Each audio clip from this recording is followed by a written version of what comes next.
of country.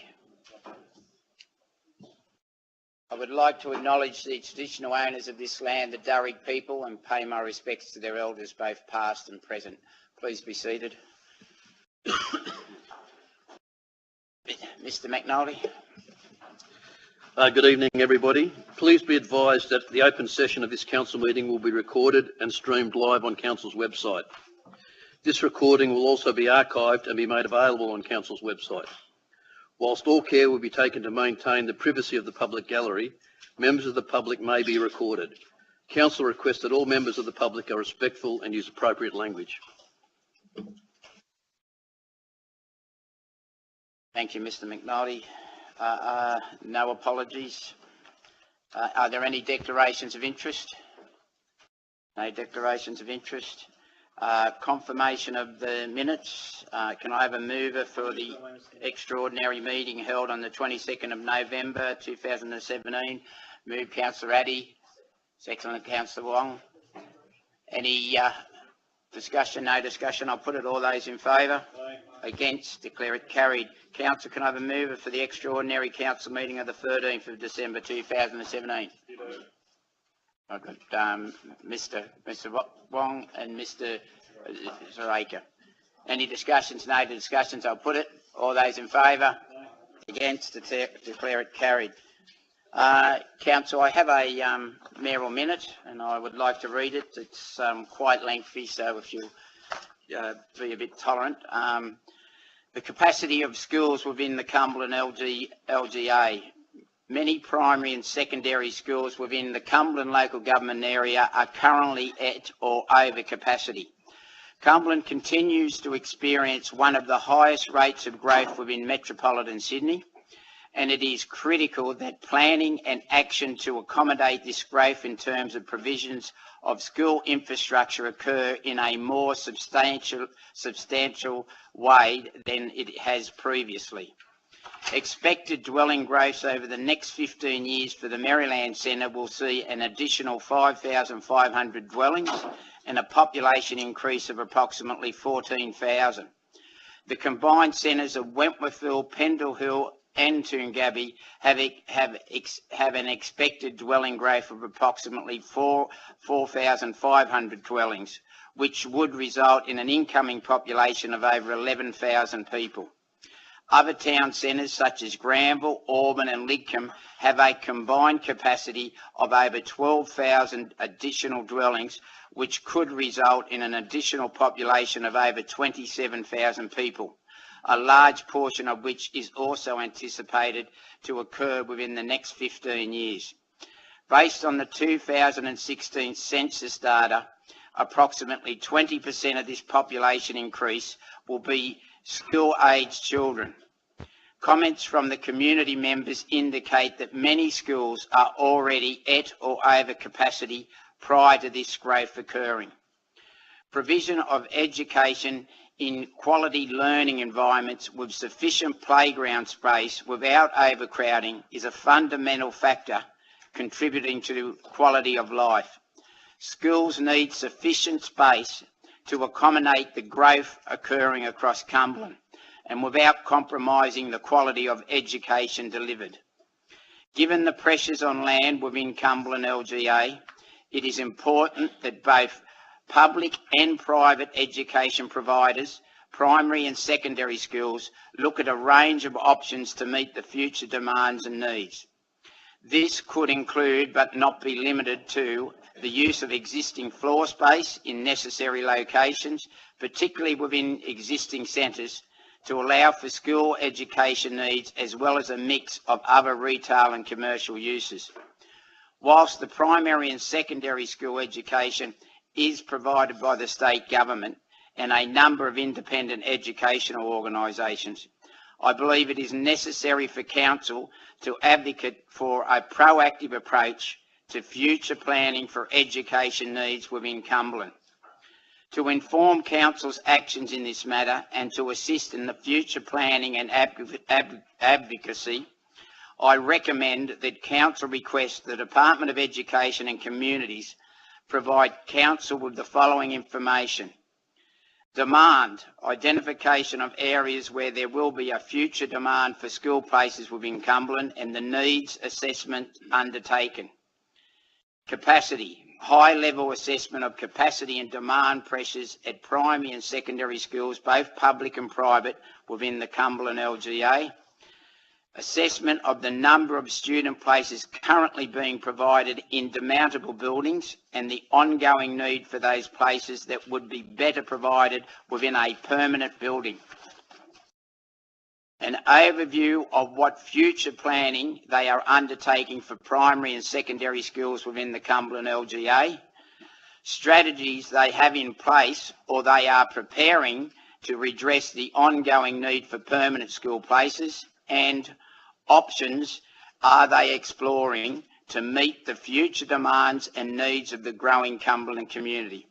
I so move this mayoral minute. I seconded Councillor Sarkis. Councillor Grove. I just this minute and the discussion, I believe, came, and I just wanted to give credit where credit's due.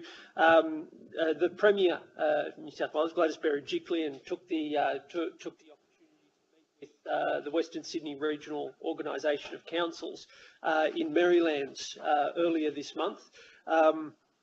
I understand this issue was raised with the Premier by Councillor Saha at that meeting, and I suspect had quite specific regards to the nature of schools in his ward, most notably Girraween Public School, which some 15 years ago had a very empty playground, and today more closely represents a series of demountables fronting onto a concrete common area. I think this motion has a lot of merit for schools right across the Cumberland area. We see in the Auburn end of town new schools emerging at the non-government level. I suspect there's not a huge amount happening in the public area by way of infrastructure. I suspect also as you transition your way across, particularly once you hit Greystanes, you find that the private school that we have is running 2 sets of lunches in order to keep the school, the student body, in a manageable position for lunchtime arrangements. And with respect to the public system, it's quite often taking the additional, the surplus of students from other areas to fill up an under subscription from the local component. So I think this has a lot of merit. I look forward to the Department of Education producing their data, and I look forward to us engaging someone to put forward a strategy for how we're going to address this quality of life issue within our own community from a government and non-government school perspective, so that we can argue for more resources in the future. Thank you, Councillor Grove. Any further discussion? Councillor Garrard, then Councillor Lake, then Councillor Campbell. Mr Mayor, I just put the mayoral minute. I would like to see in it, though, if you would accept an addendum that we actually advise our state members of what you're doing or what we're doing, and that we ask them to make representations on our behalf as well. I'm a firm believer in making elected members work, and the situation that we've got through Cumberland is because I believe that over years there hasn't been enough thought given to the strategy of just where our population gets educated. And generally, one wouldn't support a non-local government issue being discussed here at the council meeting like education, but clearly because we have the responsibility through land use planning and strategy for the future that we need to raise the issue of education, and quite frankly, it's a lack of education, it's a lack of facilities, and it's the outrageous situation where demountables from one end of this council area to the other are a statement that doesn't speak well. The Education Department, quite frankly, I think I would get more sense out of talking to garden snails and my vegetable patch at home than I would from the Education Department in terms of what they are doing for the future. While I'm talking about the neighbouring council, I know that Fleet Street in South Parramatta, in North Parramatta, was sold off. Macquarie Boys was sold off, and they are schools where part of our population would have gone. So, and as a region, they've got schools being sold off as well. So, look, it is a time, I believe, to draw a line in the sand, make a statement about this, and quite frankly, how we could even face a situation where we're going to have planning proposals of a massive type coming into this organisation, into our area, without being able to settle on where children are going to be educated is really a quandary, something that we have to look at very strongly. And I look forward to seeing the information that the Education Department gives us. Thank you, Councillor Garrard. We'll make sure that our local members are informed of the mayoral minute and hope that they support it. Councillor Lake. Yes, thanks, Mr Mayor. I just also wish to suggest that the mayoral minute, a copy, be forwarded to the Greater Sydney Commission.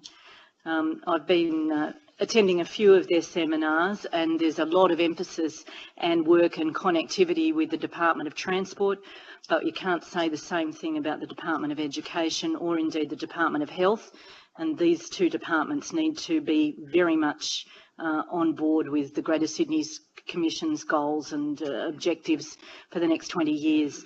I was at Westmead Public School last week. It now has 1,516 enrolments. It has further demountables coming in over the Christmas period as we speak. There is, you know, every likelihood that that school may reach 2,000 children in the not too distant future.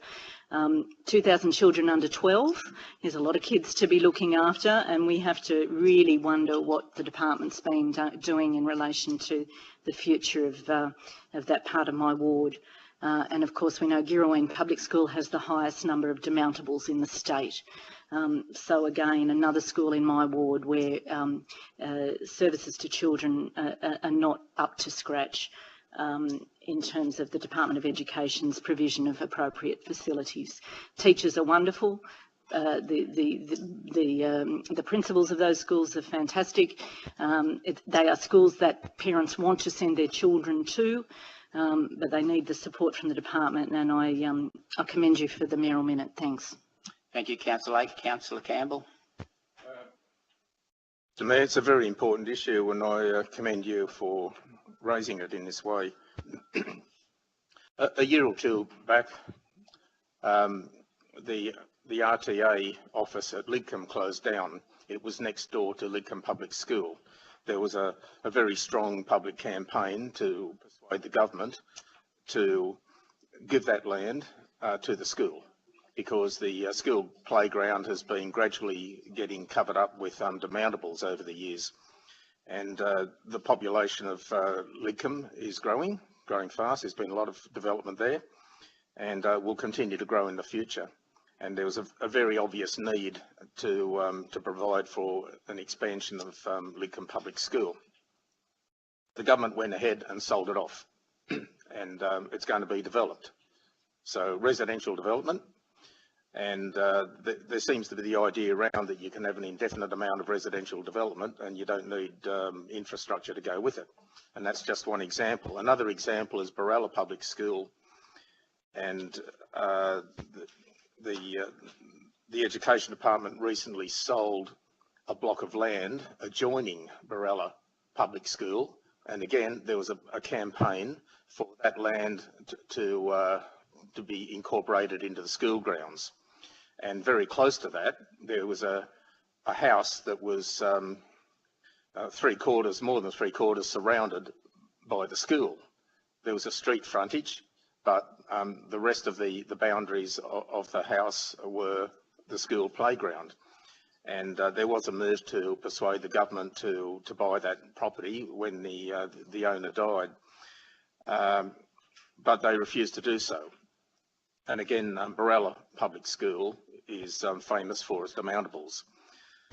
So we see this short-sightedness, and we've seen it for many years. The inner city areas have experienced this, the idea that population can grow indefinitely, buildings can keep going up all the time, and there'll never be another need for a school.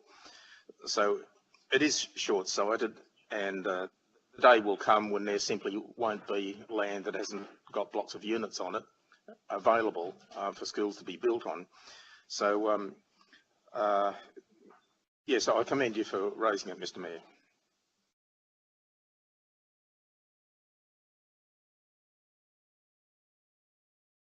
Thank you, Councillor Campbell. Councillor Sarkis. I second the motion because I wholeheartedly support it, but I'd like to add on that perhaps we also contact the Catholic education system and other private educator systems out there, and hopefully get some feedback as to whether they have plans to implement more schools in our LGA. I appreciate the importance of having schools in general.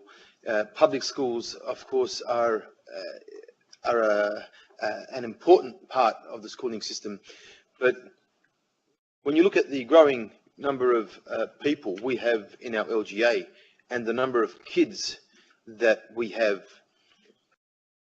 I can recall some 8 or 9 years ago when my eldest daughter started school and we put her name down, there was about a list of 50 on the waiting list. We've just put my son's name down for not next year, as in 2018, but 2019, and there's already 200 people on that on the waiting list for that school.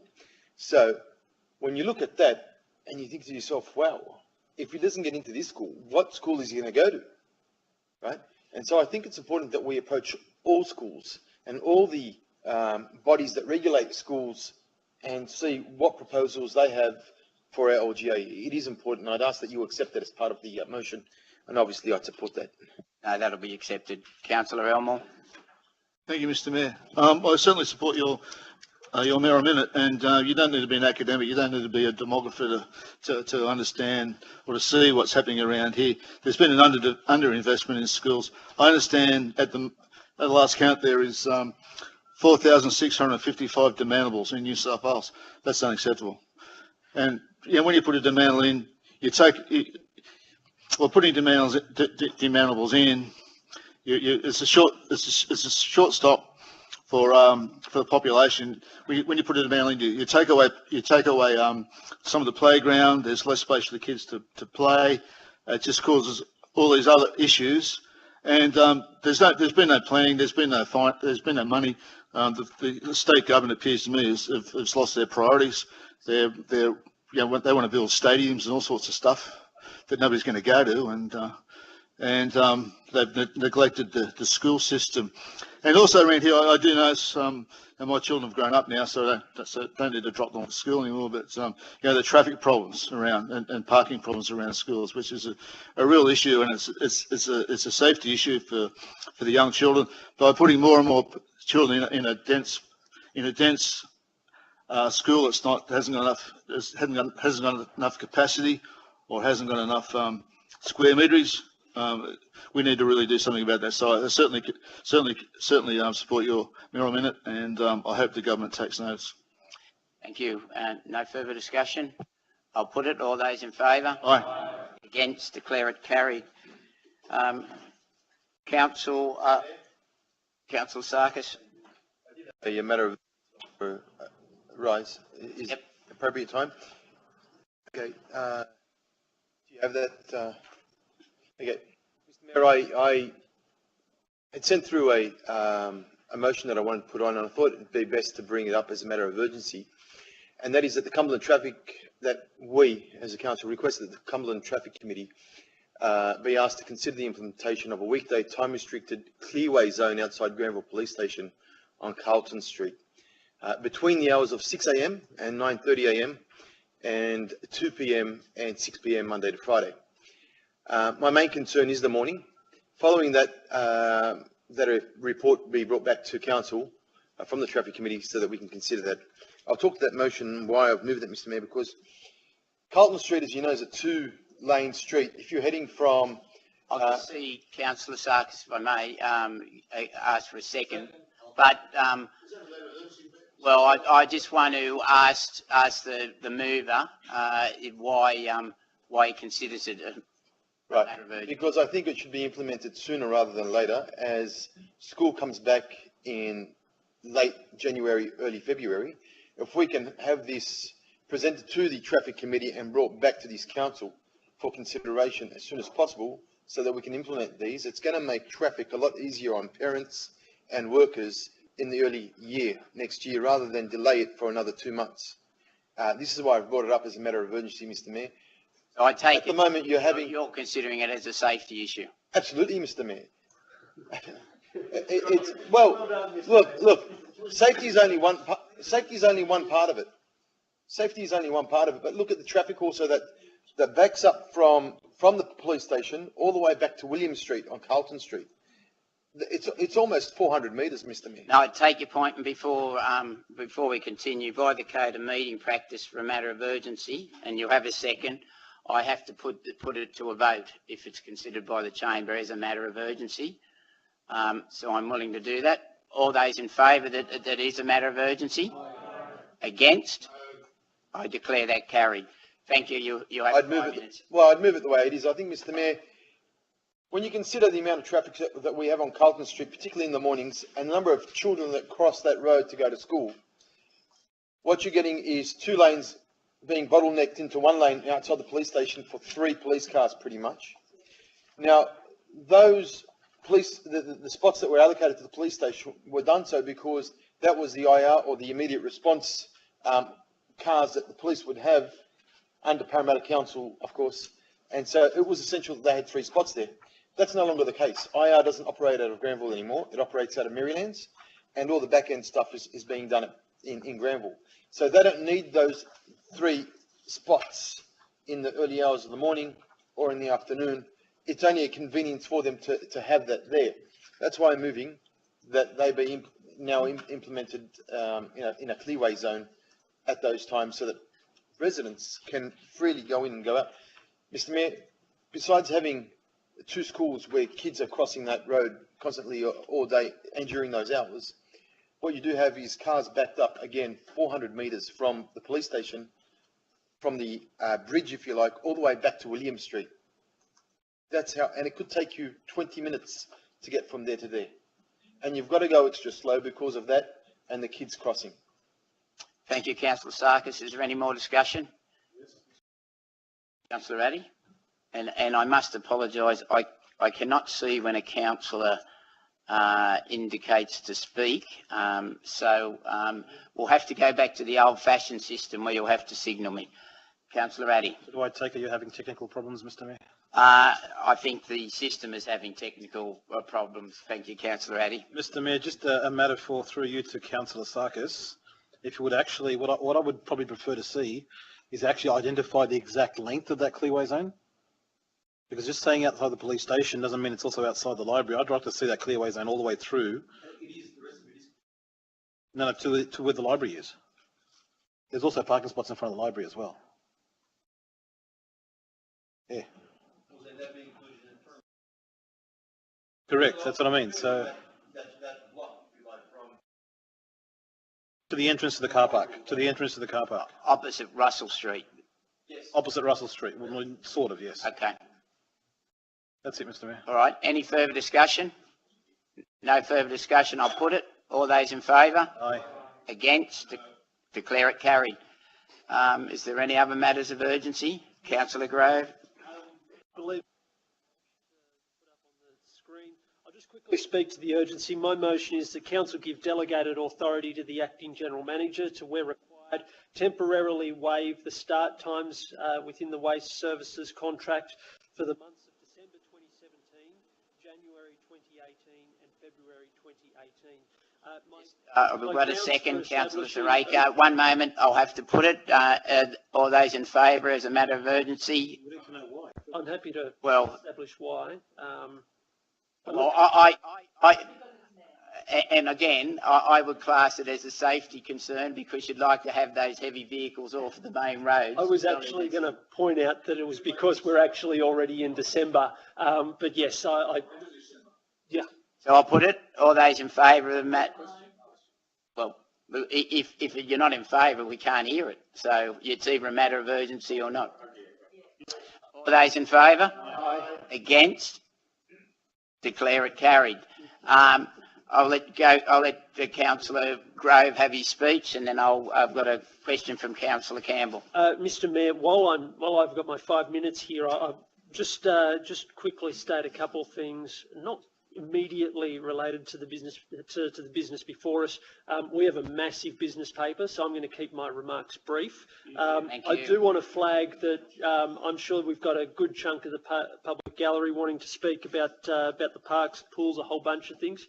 One, okay, not a problem. Well, that's awesome. Thank you for the public for trying to smooth this as well for the rest of us. But with respect to this item, the start times for the waste services were an initiative of the administrator. They were never put forward by the council when it was proposed to contract out the waste services. I remember when the issue was actually canvassed in this room, there are a whole bunch of probably 40, 50 USU guys are a bit noisy. Most people are noisy when their job security's on the line. And the administrator at the time took the decision, after getting an interjection he didn't particularly like the sound of, that he would commission a bit of a study into what the community thought was an adequate start time for bin services, on the assumption that everyone was complaining that the bins were getting collected too early. Well, if you're stuck on a major road corridor behind a garbage truck when you're trying to get to work, that becomes a problem. And our peak is not an 8:30 a.m. peak. Our peak starts many hours before then, and so there's a traffic imperative. As with Councillor Sarkis's motion, there's a traffic imperative for this. You could argue there's a safety imperative for it. I would put it to you that there's just a general comfort of the people who are that, when you've got a 42-degree day and you start them late in the morning, they're going to be collecting rubbish, which I can't imagine to be the funnest job in the world, underneath the hottest hours of that 42-degree day. And that, if anything, would have been my case for establishing the urgency. What I'm seeking to do here is grant a special dispensation with respect to the requirements we placed on the contractors, so that the contractors can have the freedom to be nicer if they need to be nicer, and if there is merit towards continuing the practice. If there is merit towards continuing the practice, we then have a report come back in March to establish whether waiving that part of the contract has merit going forward. So we trial it, we find out what comes from the trial, and then we make a decision in the new year as to whether this has merit or not going forward. Thank you, Councillor Grove. I believe Councillor Campbell, you have a question. I think he's more or less answered it. Thank you, Councillor Elmore, then Councillor Lake. I've got a comment on this matter of urgency, Mr. Mayor. If Councillor Grove, I should say, does his research correctly, he would have found out this morning that when I catch the 10:06 train out of Guildford, and the last 2 weeks we changed our date from Fridays to Wednesdays. And Wednesday last week, when I walked to the railway stations, all the bins were empty along Guildford Road. And this morning I walked along Guildford Road, and I found both the garbage bins and the recycling bin, the bottles and cans and paper, the yellow bin, have all been empty. So it's all happened before 6 o'clock. And I noticed down one of the side streets, I think it was Marion Street from memory, because the truck came out of there and was coming out of Marion Street into the next street. So, Councillor Grove, if you should get out and about a bit early in the morning, like I do, and you find that this is already happening. Thank you, Mr. Mayor. Thank you, Councillor Elmore. Now, I'm not sure if that was a speech for or against. When is the contract? My understanding is our contractual requirements are that they can't start before a particular date, time. I'd have to ask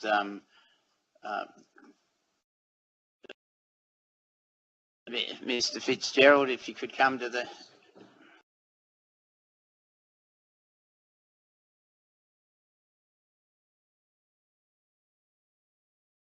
Thank you, Mr. Fitzgerald. If you could shed some light on that. Through you, Mr. Mayor, the current start time is the start times for the contract are 6 a.m. in the morning to 6 p.m. at night. They're the span of hours. Thank you. Councillor Lake. Yeah, we get a refund. It's only off the call of council. I'm mindful of the time, gentlemen. Councillor Lake. I support the sentiment of Councillor Grove's matter of urgency, Mr. Mayor. I'm just wondering whether the contract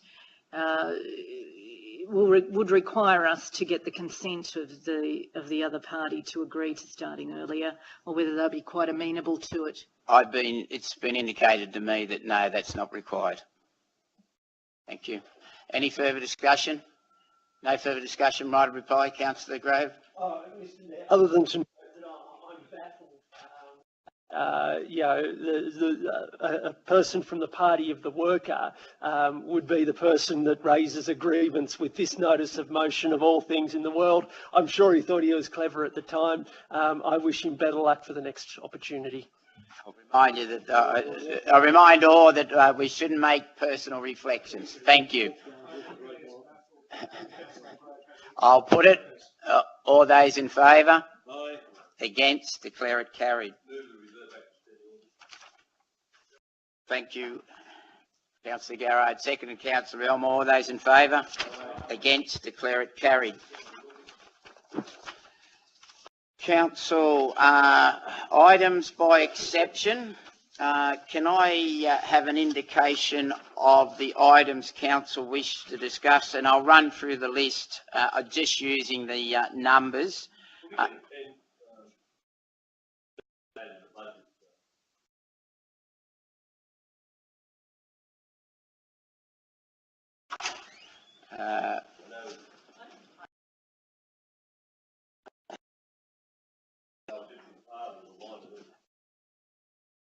Yes, by Henry Lawson. That's right. Oh no, it was Banjo Patterson, wasn't it? Yes, thank you. Well, I'm probably more of a supporter of Henry, but anyway, be that as it may. So, if we all have writing implements, thank you. Does anybody wish to speak on item 222? Yes.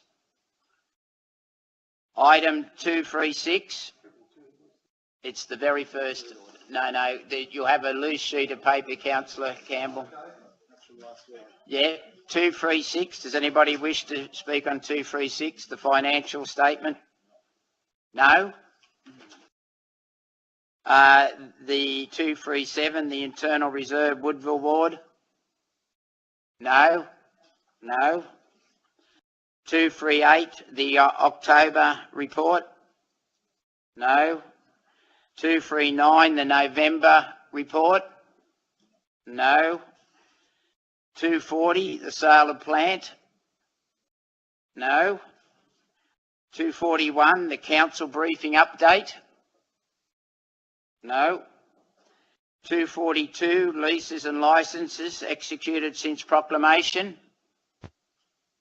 No. 243, the current contract and legal services? Comment, so it's pulled. 244, the Cumberland Council Community Grants, round 2? No. 245, the nomination for the Aboriginal and Torres Strait Islander Consultative Committee? No, you've already selected the 2 councillors that are on it, so no discussion. 246, the adoption of the Code of Meeting Practice? No. 247, the ordinary council schedule for 2018? No. 248, the swim. Oh yes, we have a speaker for that too, so that's out. 249, the update of the implementation of the Stronger Communities Fund. 250, the report on the feasibility and cost of installation of the closed circuit televisions. Yes. 251, the report on renewal and extension of the alcohol-free zone. 252, audit of cleaning and safety issues of council's community facilities. No. 253, the road naming and the new road in subdivisions off Park Street, Guildford West. 254, the nomination for membership of Cumberland Heritage Committee. 255, the changes to the council's hard waste collection. Fairly active, that one. And 256, the alternative options of the management of council's facilities, including parks. I take it that's a yes. So just so we're sure, council, we have a motion from Councillor Sarkis, second Councillor Wong, that 236, 237, 238, 239, 240, 241, 242, 244, 245, 246, 247, 252, and 254, no, they're speaking, sorry, yep, okay, so the last one was 252. Mover and a seconder has been, are they all in favour? Against? Declare that carried. Council, we have a public forum for item 248/17, the swim centre modernisation.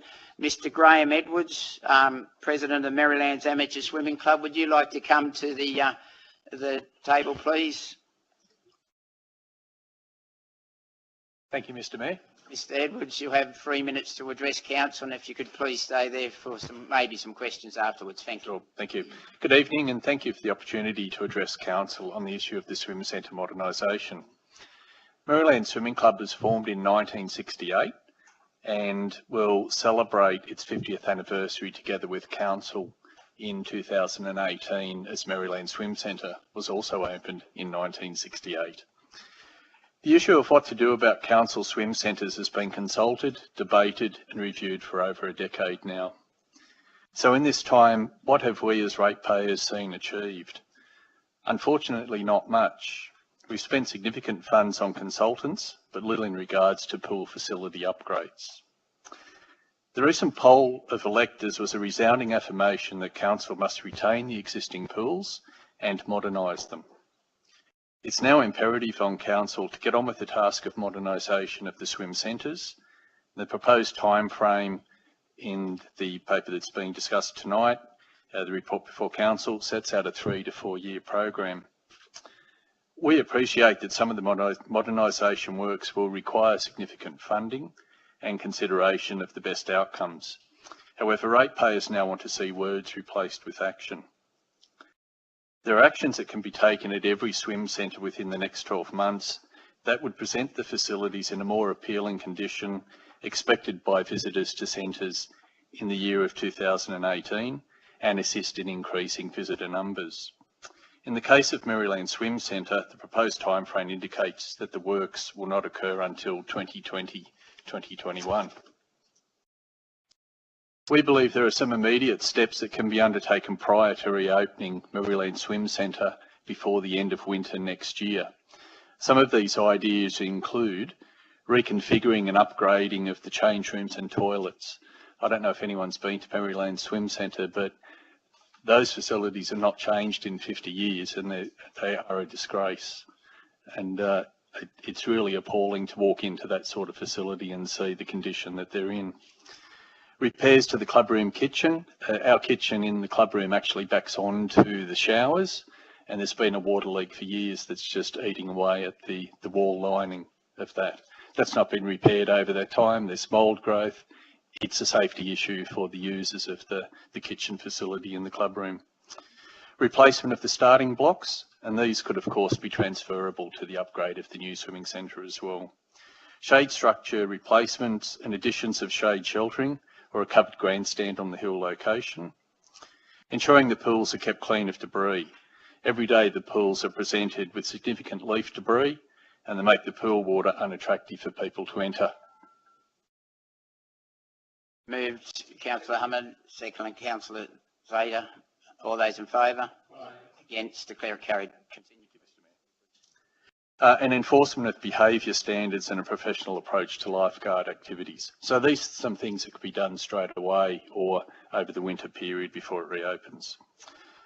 As a club, we're a significant user of the Maryland Swim Centre. We have over 140 members and we utilise the pool facility 5 days of the week between October and March when the pool's actually open. We would utilise the pool throughout the winter months if the centre was actually open during those periods as well. We're actually sent off to other centres to try and find lane space over that period of time. To give you an idea of how we utilise the swim centre, we will over this summer season have held 27 meets consisting of 24 weekly club races plus another 3 larger community meets. Each of these meets utilises the 8 lanes of the 50-metre pool. So any reduction in lane space would have a major impact on our club's utilisation of the pool. Likewise, changes that affect the water depth, so for example concourse height through wet deck implementation, could also impact on relay events which are held every week of the season, and this could prevent diving at the shallow end of the pool. These are issues that we'll work through with Council in discussing the scope of changes to be carried out in the future, and we look forward to working with Council to action changes to the Maryland Swim Centre and urge you as councillors to progress the modernisation of each swim centre in a timely fashion. Thank you. Thank you, Mr Edwards. Is there any questions of Mr Edwards? No questions? Councillor Garrard. Congratulations on, say, 50 years. What is being planned by the club for the 50-year celebration? Thank you. We are actually in the planning process at the moment. So we are hoping to hold probably a dinner off-site, and we have some sponsors who we probably would arrange that facility through, but we're also looking at arranging a number of pool events during that period. Swimming Australia have a junior dolphin program, so we're very active in trying to encourage children up to 7 years of age to get into swimming in the first place. But we're a family-orientated club, so we cover the whole spectrum of the swimming sphere. So we're looking at a range of pool functions and off-site functions as well. Do you have questions of Mr Edwards? Thank you, Mr Edwards. Thank you, Mr Mayor. Oh, sorry, one moment. Well, if you'd like to make it now, Councillor Army. I wanted to thank you for coming along. I actually did visit quite recently and got to see quite a lot of what you guys do and meet all the children that are swimming, and you guys do a great job. And I just wanted to say that I agree with quite a lot of what you've said, and I look forward to working together with these guys to make sure that Thank you, Councillor. Yes, we appreciated you coming along to the meet recently. Thank you. Thank you, Mr Edwards. Thank you. Council, with your permission, I know that's in the chamber. Obviously, we've got a speaker, so would someone move that item be brought forward? And likewise, for the last item, 256. Well, yeah, we don't have a speaker for 256, but I noticed there's interested parties in the gallery, so. Yep. Thank you. So move Councillor Sarkis. Seconded to Councillor Christo. All those in favour? Against? Declare it carried. Council will go to item 248, the swim centre modernisation.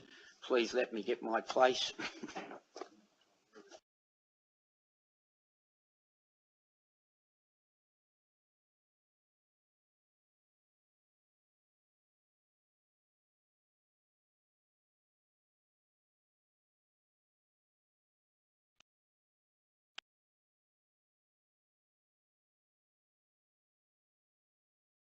Yep, I've got it.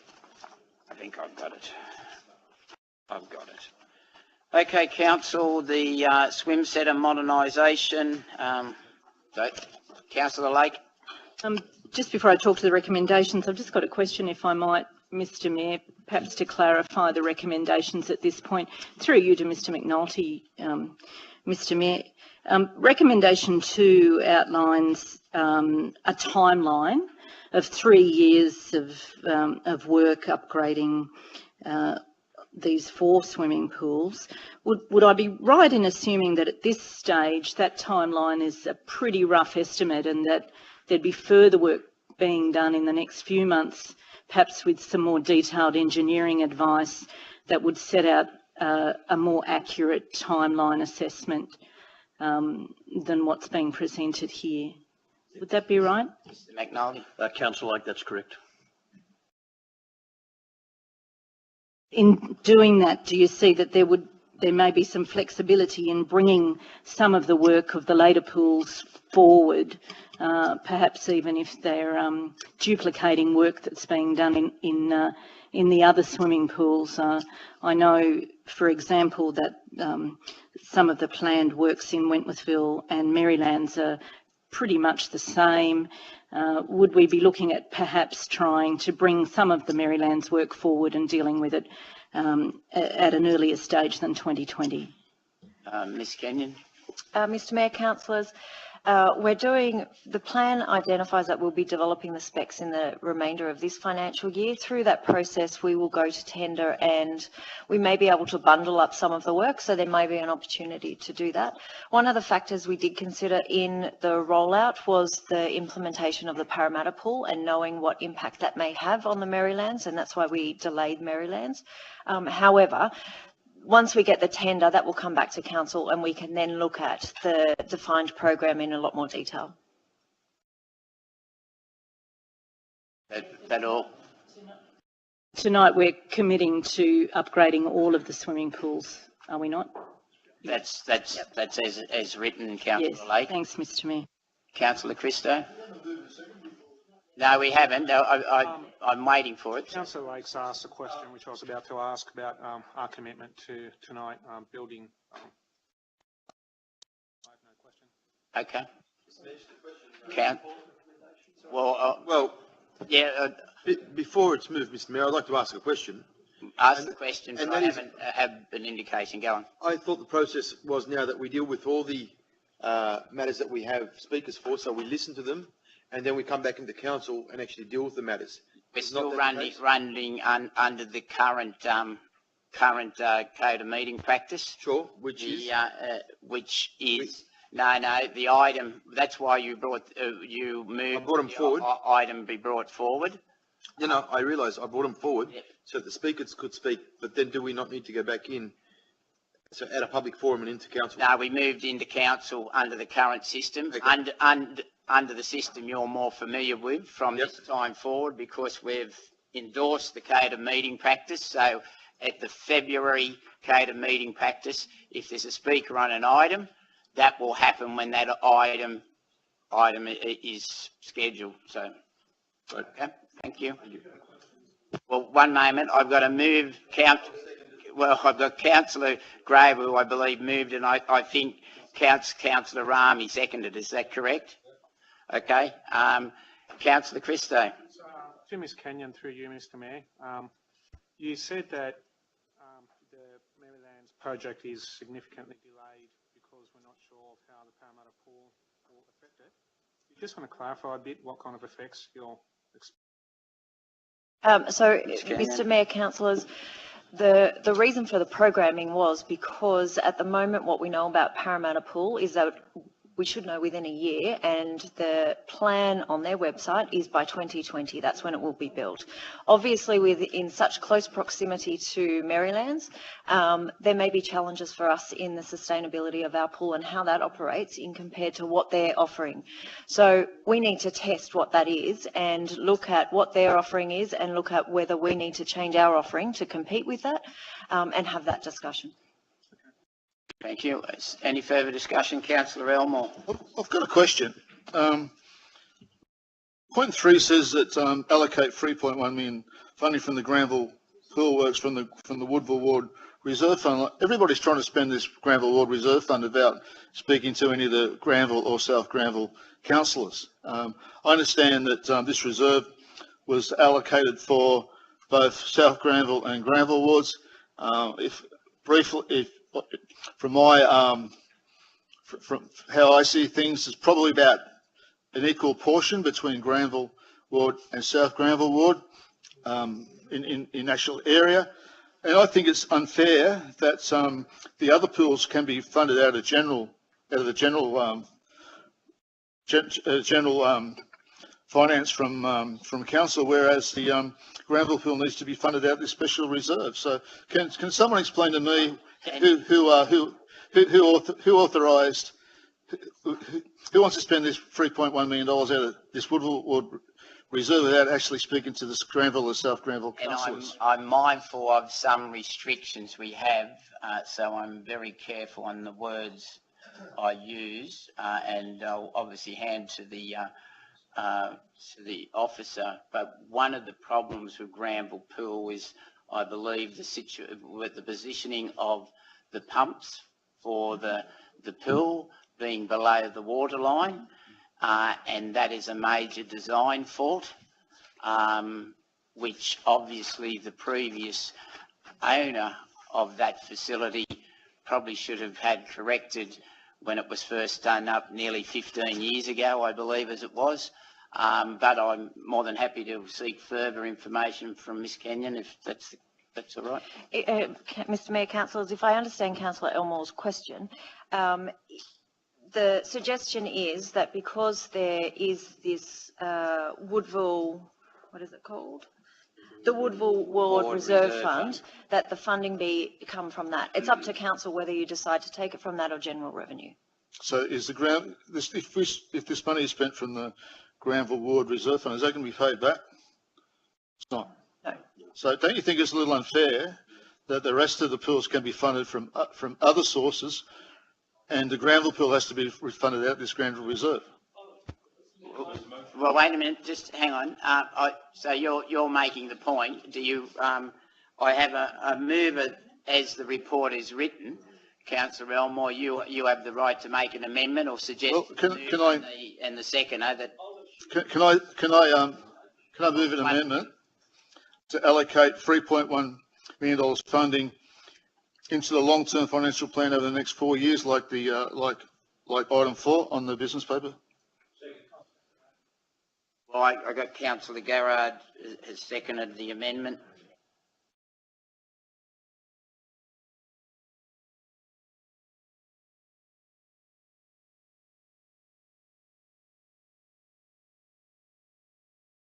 So we have a clear. Could you just repeat that, please, Councillor Elmore? I think that's acceptable. I just want that. I want the money for Granville Pool to be funded out of the general revenue. All right. As the other 4 pools. Okay, so we'll take that as your. Sorry, 3 pools, because Auburn Pool doesn't need anymore. Councillor Grove and then Councillor Zada, but I believe Councillor Grove, you indicated you'd want to. Mr Mayor, I'm really glad that we're moving on from this issue. This has been, at least in the western half of the Cumberland Council area, a long-standing issue which deserves resolution tonight. With respect to the amendment before us, at this stage I'm unlikely to accept it. I'd put it to Councillor Elmore that the ratepayers of Holroyd approved a special rate variation conditional upon an infrastructure plan which explicitly identified money to be spent on pools. I actually think it's somewhat inaccurate of the Cumberland Council regime to not have identified the SRV program from the former Holroyd City Council as the source of those funds. In the same way that our ratepayers have had to reach in to a specifically agreed program to fund this work, it would seem reasonable that the same be expected of the Granville community for a swimming pool, which surprisingly, and I thought we had a mess in Holroyd, has a lot more challenges than we do with respect to their pool infrastructure. So I'm open to listening to what the rest of the council has to say about that. I wouldn't mind just an officer's explanation of the SRV program and how much has come from that, which would be sourced out of the long-term financial plan. But realistically, that's probably what should have been specified, and it would have made this debate a heck of a lot easier. Mr. Ms. Mayor, Kenyon. yep, Mr. Mayor, councillors, on page 313 of the business paper, it refers to 438,000 SRV funds for renewal works. So the SRV funded renewal works only, and to that amount. 313 at the top. Yep, SRV. Doesn't ring. I don't want to call BS, but that doesn't ring like an accurate.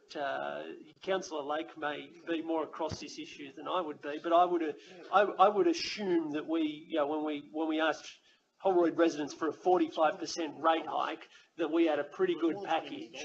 If we're giving Linwood $2 million, we're going to offer an absolute bonanza to these poor people to get them to come along with it. All right, we'll take that as a comment. Councillor Zeta, you indicated you wish to speak. I'll say that. Asked. Councillor Garrard. Yeah, yes, Mr. Mayor. Look, I support the amendment. I think it's to start. What happened in Holroyd and how much money they put aside for this, that, and the other. That's a fairy tale of the past. And moving forward, I think you look at the facts, and the issues are that right through the area of the old Woodville ward, if you want to take that as an example, but no different to any other part of the city, that there are going to be areas that are not up to standard in terms of perhaps the way our bridges are constructed and the performance of our roads and our pavements. Perhaps are not up to the standards that they should be today. And why would you then be using the same argument then as Councillor Grove suggests, that because of some historical issue that happened in the Holroyd Council, everyone else in the city needs to suffer by virtue of that? The issue is this, that through the Granville area, over a long period of time in the South Granville area, areas much older than other parts of Cumberland, going further west into Greystanes and Marylands and the like, those areas which were in the main constructed by the Department of Housing, developed by the Department of Housing, who never put in roads, who never put in footpaths, who never put in drainage. And the concerns were, it's always been a catch-up exercise. And the Parramatta Council always had an issue about, how much money was allocated, because low rating councils could only spend X amount of dollars. It came down to that fact. And the point remains today that right through the aged part of the previous Woodville ward, there are pavements and drainage and lack of footpaths that need to be implemented. And if this divorce has happened, this movement away from Parramatta Council, well, indeed, the money that's been paid into the coffers of Parramatta by the Woodville ward people should be spent on trying to upgrade their neighbourhoods, where they and council officers, I might add, have gone through the area and recognised that there is a massive need for upgrade through those areas. And they're the comments that have been coming from the engineering department, and it's either going to, come out of this money, or it's going to come out of a backlog of general maintenance money. Now, at the end of the day, to start putting $3-something million into the Granville pool, when clearly it's a general revenue issue, I think we're missing the bus. And I think the motion is clearly obvious, the amendment, and it should be absorbed by the rest of the city, because in the same fashion that a lot of other I'll use under the term undergraded areas are going to be absorbed into the rest of the city as well. We're talking about upgrades to our bridges in Wellington Road and Mona Street and so on. There's going to be massive works that need to be upgraded, and the argument that's been put up doesn't stand. Thank you, Councillor Garrett. Councillor Addy? Thank you, Mr. Mayor. Mr. Mayor, just a couple of questions. I've got 3 questions, actually. First of all, just to try and get our head around this $3.1 million coming out from general revenue, have we actually got that money that we can actually take away from general revenue that we can put into the pools? Ms Canyon? Mr. Mayor, councillors, we have a capital works program, and if you wanted to reprioritise, that would be the avenue. So in other words, what you're saying is that we can take $3.1 million out of the funds, yet something's going to suffer. Another project would be delayed, yes. Or multiple projects, depending on what it is. So we need to really think about what will suffer by doing this immediately. With respect to the funds, the actual Woodville Fund, which I think they're calling it now, the Reserve Fund, that came from Parramatta Council, if I remember correctly. Yes, but I'm mindful of certain restrictions we have. Okay. Then, Sorry to interrupt Councillor Atty, but I think he's starting to embark on a debate that is important to us. If recommendation 3 is to be challenged, but I think we'll have to move into closed council to have that discussion. So I'm prepared to move that. Okay. I'll leave that to the last if you want to, after this. I'll put that out of that for a second. And now, with respect to I'm not a fan of the way in which this report was written with respect to the costs associated with the works that are required to be done. Now, if you look at the actual value of works, has that been derived from any tendering process at this stage, or is that just a figure we've put aside for that work? Ms Kenyon? Mr. Mayor, councillors, you will see the attached report, which was done in 2013. Based on that and staff expertise, this is the estimation. So we haven't gone to tender, no specs haven't been developed, no. Okay. Now, 2013 or today? To date, so staff have reviewed this to date. So the estimate is based on today's costings? Yep. So the reason I ask is, generally speaking, from a matter of confidentiality or maybe an issue with respect of suppliers out there understanding or knowing pre-hand how much sort of we've got allocated to this work. I'll give you an example of the $3.1 million with respect to Granville Swimming Pool. And if I go into it a bit more deeply and see exactly what works are required to be done, supplying heat pumps. How many heat pumps are there? 1, 2, 4, 7? I can't tell you. There's only 2 pools there, so I assume it's either 2 heat pumps or 4. No? Okay. I can't. And the plant room is fairly modern, so in other words, there's not really much work to be done there, except the fact that the water pumps are at the water line. The actual plumbing is actually below the water line. Correct. Okay. Now, I don't know much about swimming pools. However, I can't see how, on God's earth, that we're going to spend $3.1 million on 2 or even 4 heat pumps and putting in a couple of non-return valves on these large, probably 200 mil lines is going to cost $3.1 million.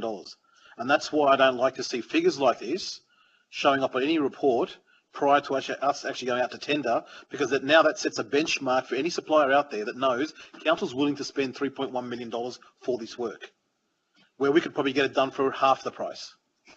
Mr. Mayor, councillors, the cost would also include the contract management, the staff costs. So, and this is the total relocation of the plant room.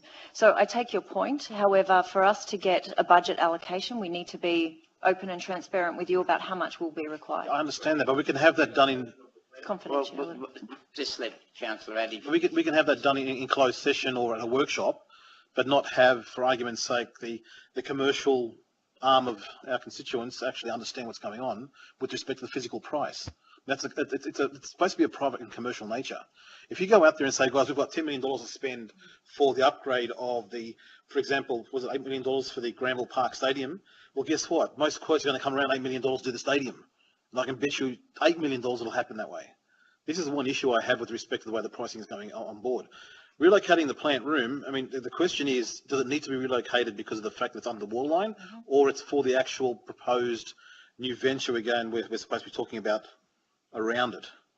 You know, with respect to the community centre, the arts gallery? No, for the water line. Okay, but there are other ways of actually stopping water backtracking without having to remove the whole plant. Well, this is based on technical advice. I'm giving it to you now. I mean, there are other ways of doing things. There are a million ways to skin a cat. I think it's... That will come through the tender. But can we look at something through you, Mr. Mayor, to the General Manager, that when it comes to things like this, I mean, okay, we can discuss it in our workshops, but however, it shouldn't actually be out there made public because it does set a benchmark for what we're doing. And most tenders will come in around that price. Mr. McNulty.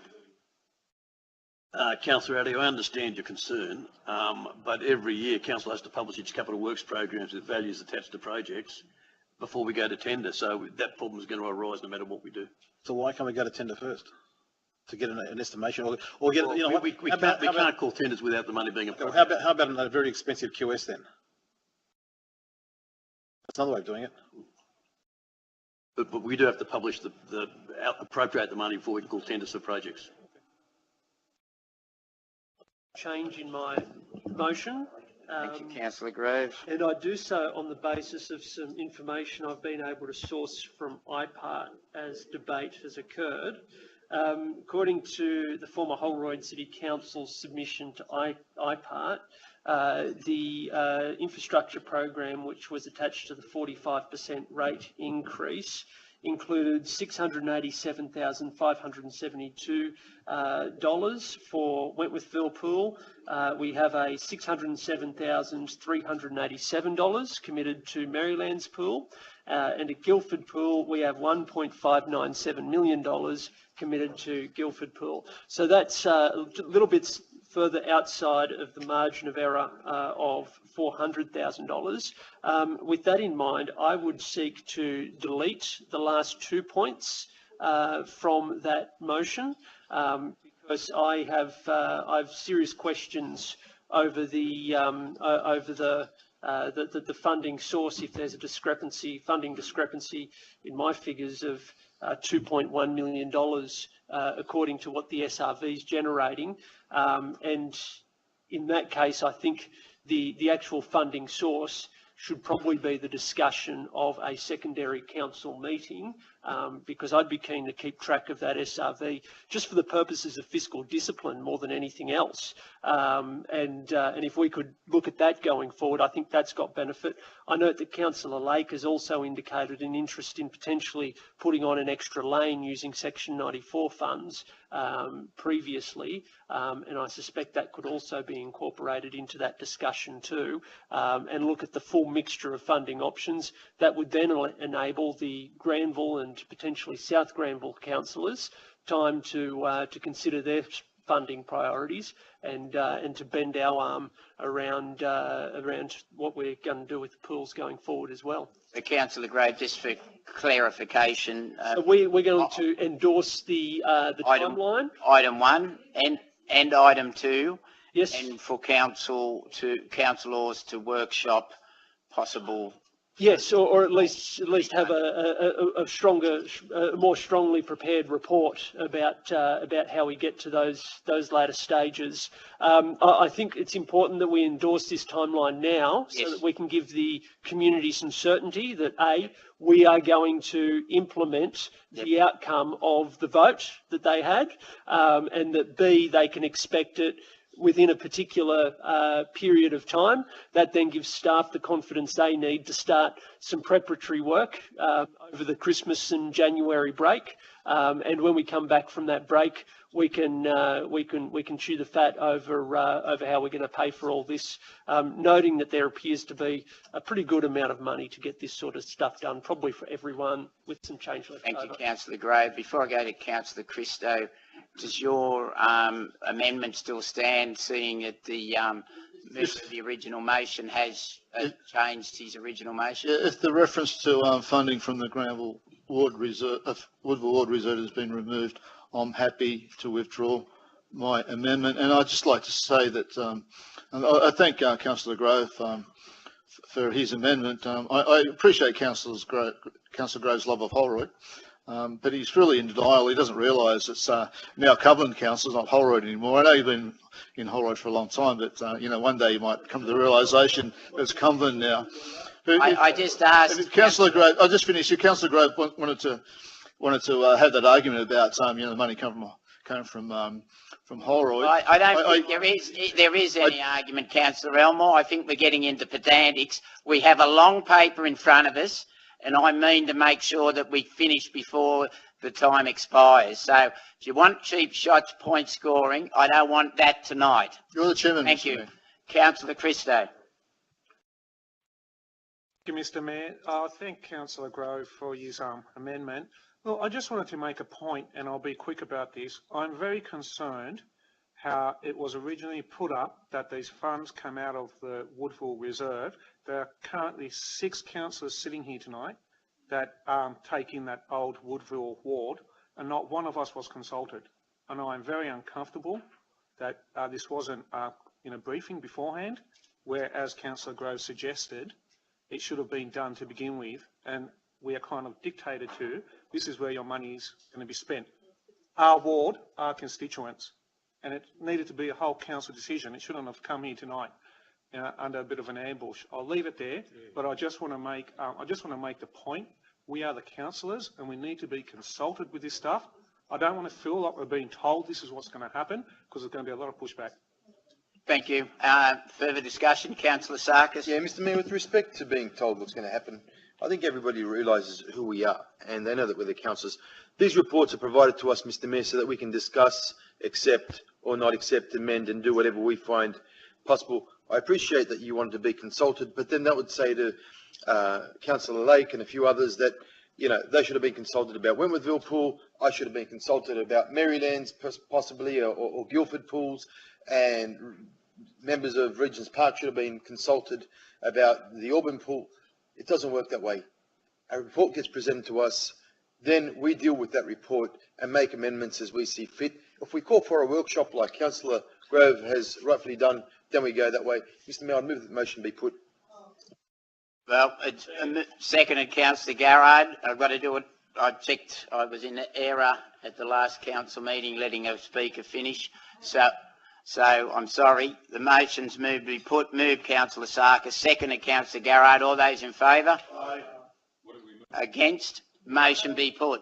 No. I declare that carried.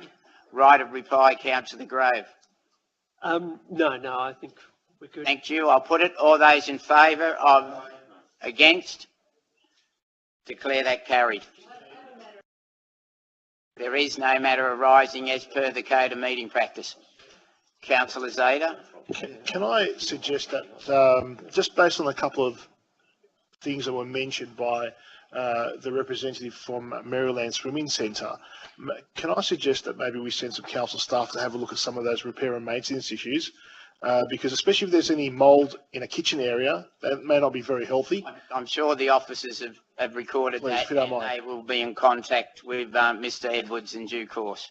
Mr. Mayor, they provide an email to councillors advising I'm us sure of what actions I'm council is sure taking with respect to that. Memorandum will be issued to councillors. Great, thank you. Thank you. I'll go to the last item, Council 256, alternative options for management of council sporting facilities. I believe Councillor Lake has indicated she'd like to speak on this. Don't have any. No, we don't.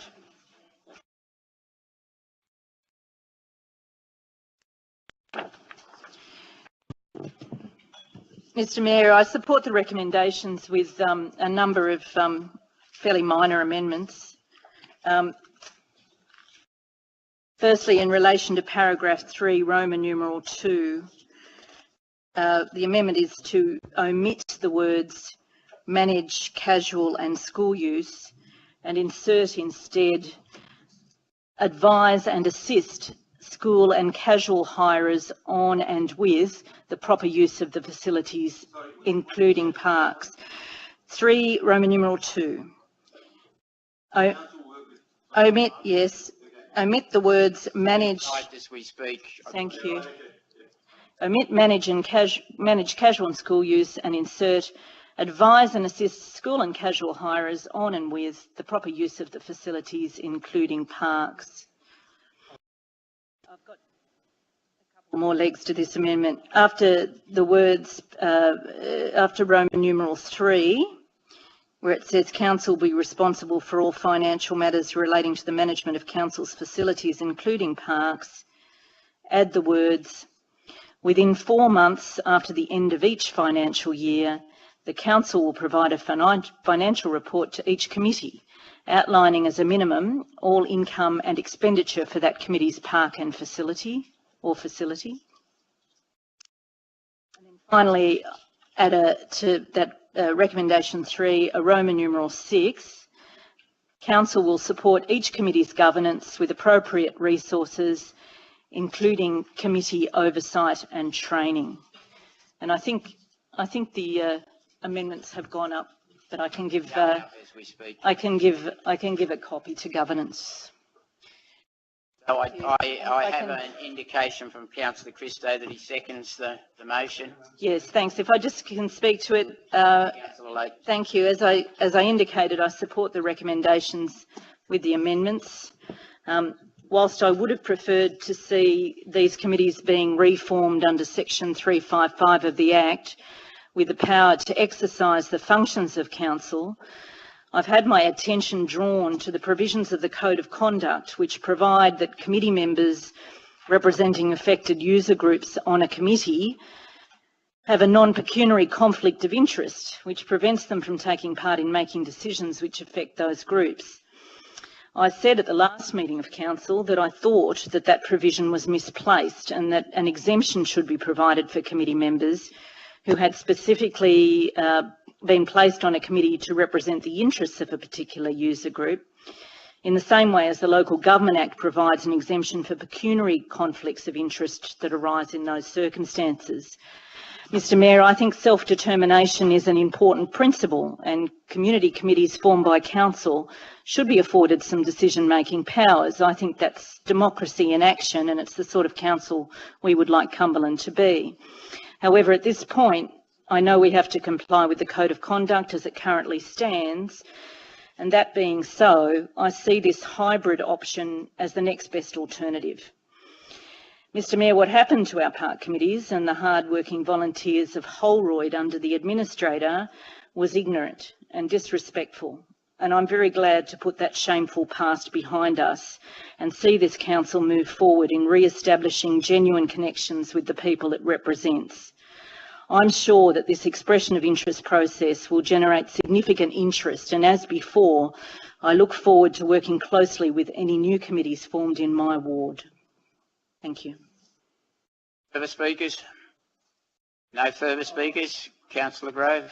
Mr Mayor, I would flag. I have some reservations about council's performance in this space, and I just want to flag that since the election I've been afraid to pick up the phone to some of our sports users, because I know that if I ask them how it's going, I'm not going to be off that phone for another 30 minutes.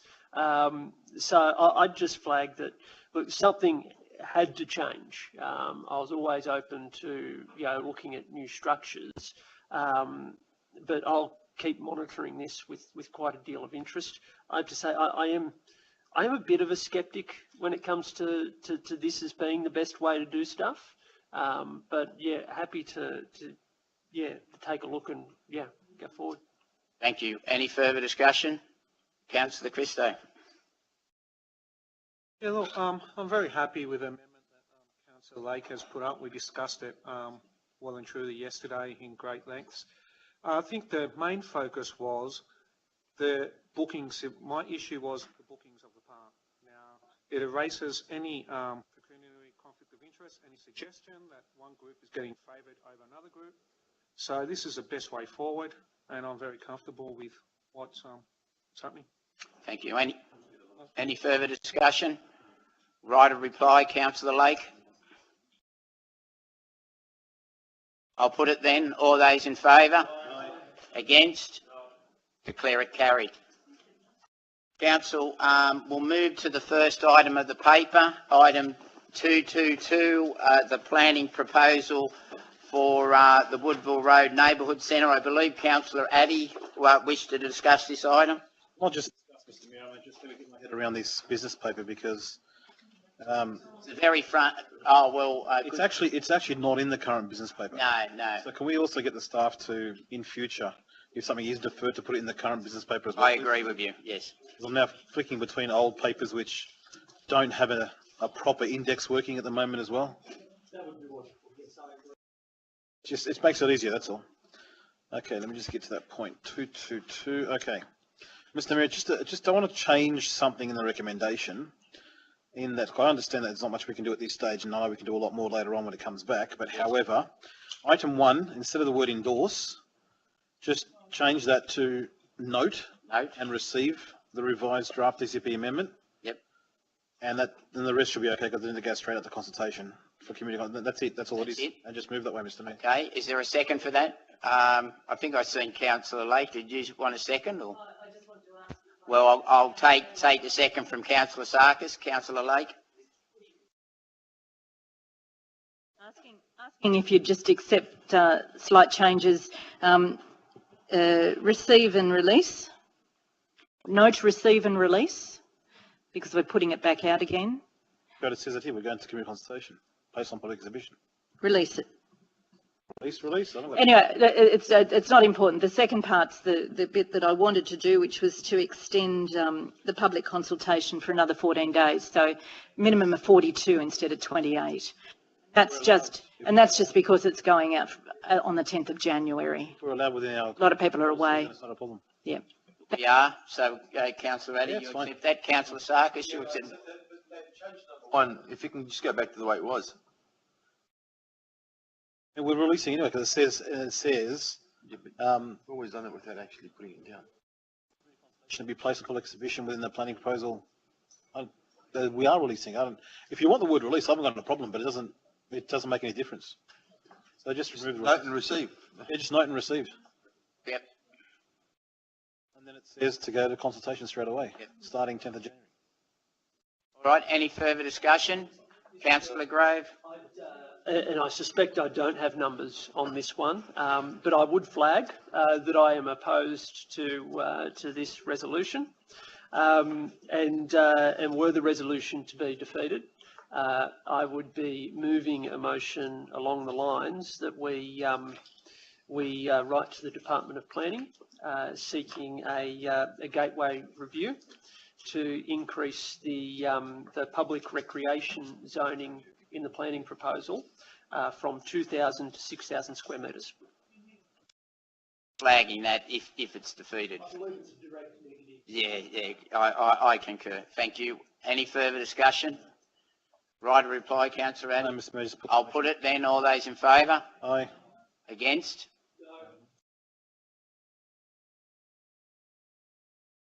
No. All right. Do we use seeing the system isn't cooperating, are we going the old-fashioned way? Yeah. We are. Thank you. All those in favour, please raise your hands. Councillor Addy, Councillor Baraka, Councillor Zeta, Councillor Garrard, Councillor Sarkis, Councillor Elmer, Councillor Wong, Councillor Lake, Councillor Saha, and Councillor Cummings. Those against? Councillor Grove, Councillor Hamid, Councillor Christo. I declare that carried.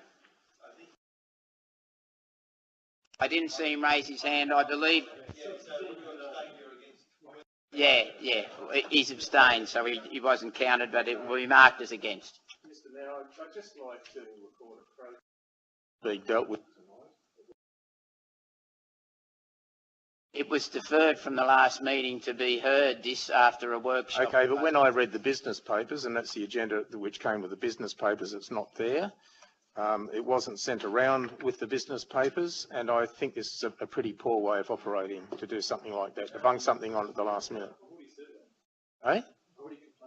All right, well, I'm complaining. I'm adding mine. Well, I'm sure the officers will take it on note. Well, I hope so. Thank you. Correct. I believe you're right. 243. Oh, okay. Well, I'll give it to Councillor Lake first, seeing that she wished to. Thanks, Mr. Mayor.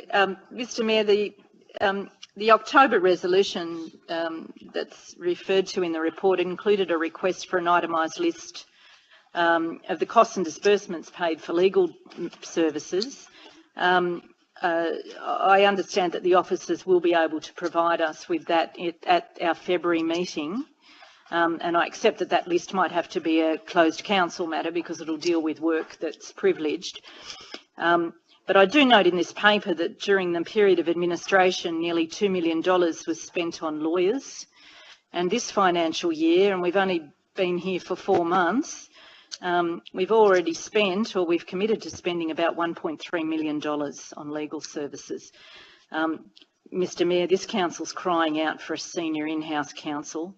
And possibly a contracts lawyer to work with that senior counsel to rein in some of this expenditure.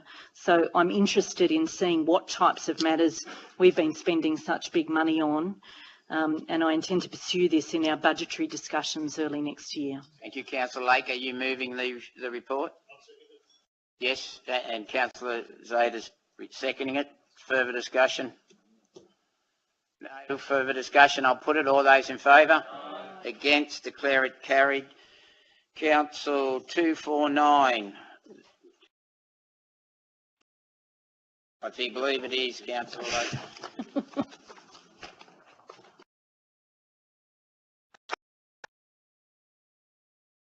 Yes, thank you, Mr. Mayor. I'll move the report recommendations with one amendment to Part 4. To number 4 of the recommendations, to say continue to move forward with the Stronger Communities Funds project as adopted, with the exception of the proposal to extend the Auburn Library into the council chambers, given that council has resolved at a previous meeting to investigate holding council meetings at Auburn. And then I'll add a Part 5 to the recommendation. If we don't spend all the allocated funds on extending the Auburn Library, then I believe we should reconvene the Stronger Communities Fund Assessment Panel with a view to determining another project that money can be spent on. Second, Councillor Saha. Further discussion? No further discussion. I'll put it. All those in favour? Against? Declare it carried. Council. I just have a question about. Yeah, we have. Thank you, Councillor Garan. Council 250. Council 250. Councillor Zareka. Of the report.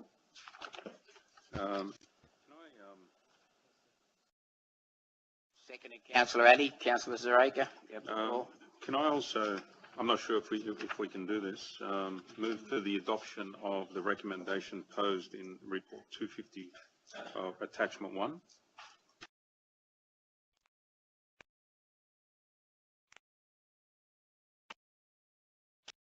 Just going to the, you got a page in the 5.4. 5. I've got the whole attachment. So what are you suggesting? That we adopt the key recommendations in attachment 1, which is on 654. All of them. Attachment. Yeah. Pretty thorough report. So this is the Community Safety Access Audit. That's right. Of Guildford Town Centre. Okay. Council, is there further discussion? Yeah. Councillor. Zareka to speak to it first. Thank you, Councillor Zareka. Mr. Mayor, I'm quite happy with this report. There are some costs there, but given that we're flush from the fund, if I could say, the Woodville Fund, there's enough money there to cover simple apparatus or apparatus to secure the area. There's probably going to be some words about us spending money on useless items like this, but I feel very strongly about it.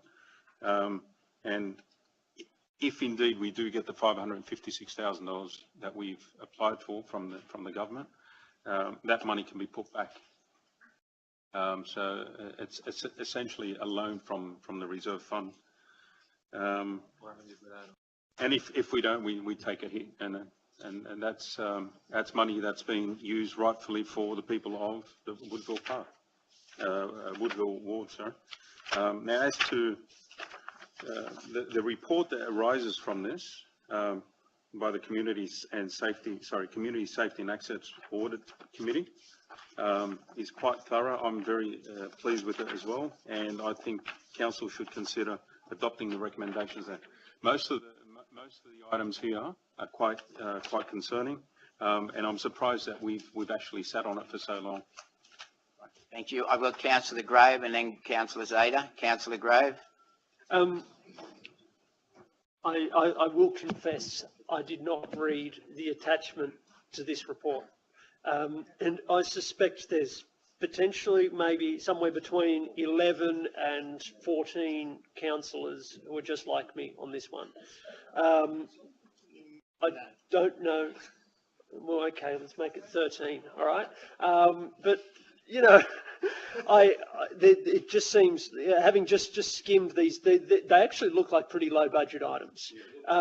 But having done a safety audit and done the street walk associated with the, I'm not a regular street walker, Mr. Mayor, but yeah, having done the street walk for Maryland's safety audit many years ago, it's something from my experience involves a wander of the streets with police, council staff, a number of community members, and they're basically they're walking around looking for all sorts of problems. And they put the report together, and that's how you get a laundry list of expenditure items. And when you do one of these walks, quite often, you know, if all you're carrying is a hammer, everything you see tends to look like a nail.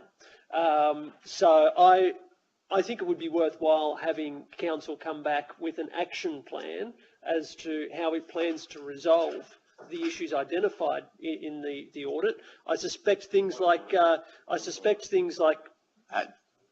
Councillor Raker. With respect, there is, if you read the report, which you've admitted you haven't, the recommendations point out exactly what the issues are and how they can be fixed.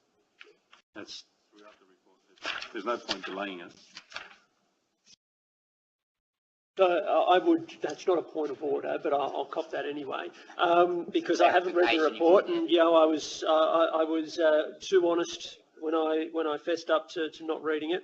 Look, what I would point out is that the recommendation in the report that we will receive was that this audit would be received, not that we would open up the till and fund whatever came inside that audit. I think a lot of these issues can be funded. I noticed that a number of items, there are a couple of items relating to lighting around the library. That can be funded from the library's budget. We don't need to raid your Granville fund after giving a lecture just earlier on. All right. Ms. Kenyon, I believe you'd like to comment, and I have a couple of speakers, but Ms. Kenyon first, please. Mr. Mayor, councillors, the recommendations from the Guildford audit, they're operational matters, and they probably will be done within 4 months, and there's already been about 30% delivered.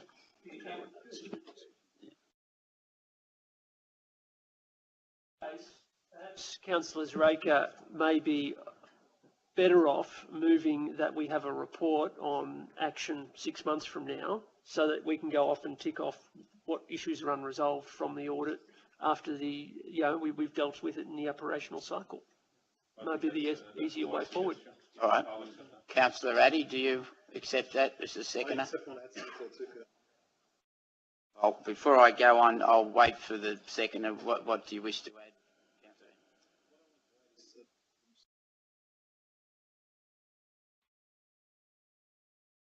The Mayor, if you look at Guildford Road, last week, I think it was, or the week before, unfortunately, the elderly woman was actually hit by a vehicle right in front of Talbot Road. Because of cars, once they get off the speed hump just before Station Street, they actually fly off as fast as they can until they get to the next speed hump, which is the one between Marion Street and Rosebery Road. So what I'd like to do is not actually cost any money, just get the staff to investigate. So if it's okay with a motion to it, is just to get the staff to investigate with respect to the accident that occurred near Talbot Road and Guildford Road. Guildford? Horrendous accident. It was a massive accident. In addition to that, look at the possibilities of removing the speed hump that is at Marion Street, or between Marion Street and Rosebery Road on Guildford Road, and possibly place a roundabout at Marion Street, as Marion Street is actually a secondary outlet for Guildford Road across to the other side. Councillor Riley, and I believe the appropriate officer is taking copious notes. I believe that would have to go before the Traffic Committee. No, I understand that. I don't see what it has to do with the CCTV. I take well, it. I mean, if you look at the report, Mr. Mayor, with great respects, it's more than just CCTV. Yeah, I understand that, but I see it more as a. I just took the opportunity that we were actually talking about that area and the things that are required in the area, rather than me bringing an emotion in and stepping on someone's toes with regards to. Well, I don't believe you would be, because I believe now the. Well, if you'd like, Mr. Mayor, I could actually remove that totally, and then bring it forward as another motion for next council meeting. However, someone almost died last week. And I believe unless any near fatality should be discussed by the traffic. Actually, but to tell you the truth, I don't even know if, unfortunately, the lady has passed away, but it was a horrendous accident. So unless council sees fit to leave it to. I'm more than happy. I'll leave it if the movers accepted it. Then yep, okay. I don't have an issue. So do you want me to move it, or you don't want to move it? Muddy the water. Okay. And let's just move Then I'll bring a report in February for this, or sorry, not a report, but a motion. I believe Mr. Govers. I will speak with Mr. Govers regarding this and formalise a motion for it, and hopefully no further actions will occur. Okay, thank you. I've got Councillor Zada, and then Councillor Wang, and then Councillor Elmore. Okay. Sorry, well, I missed that because, so Councillor Zada. I don't want to be pushy, Mr. Mayor.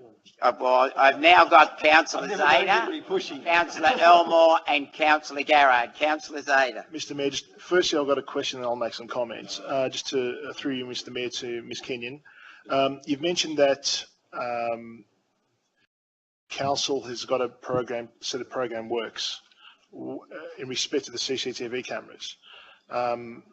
What does that entail? Does that mean that there is a set of program works to cover the particular locations noted in this particular motion, or similar locations?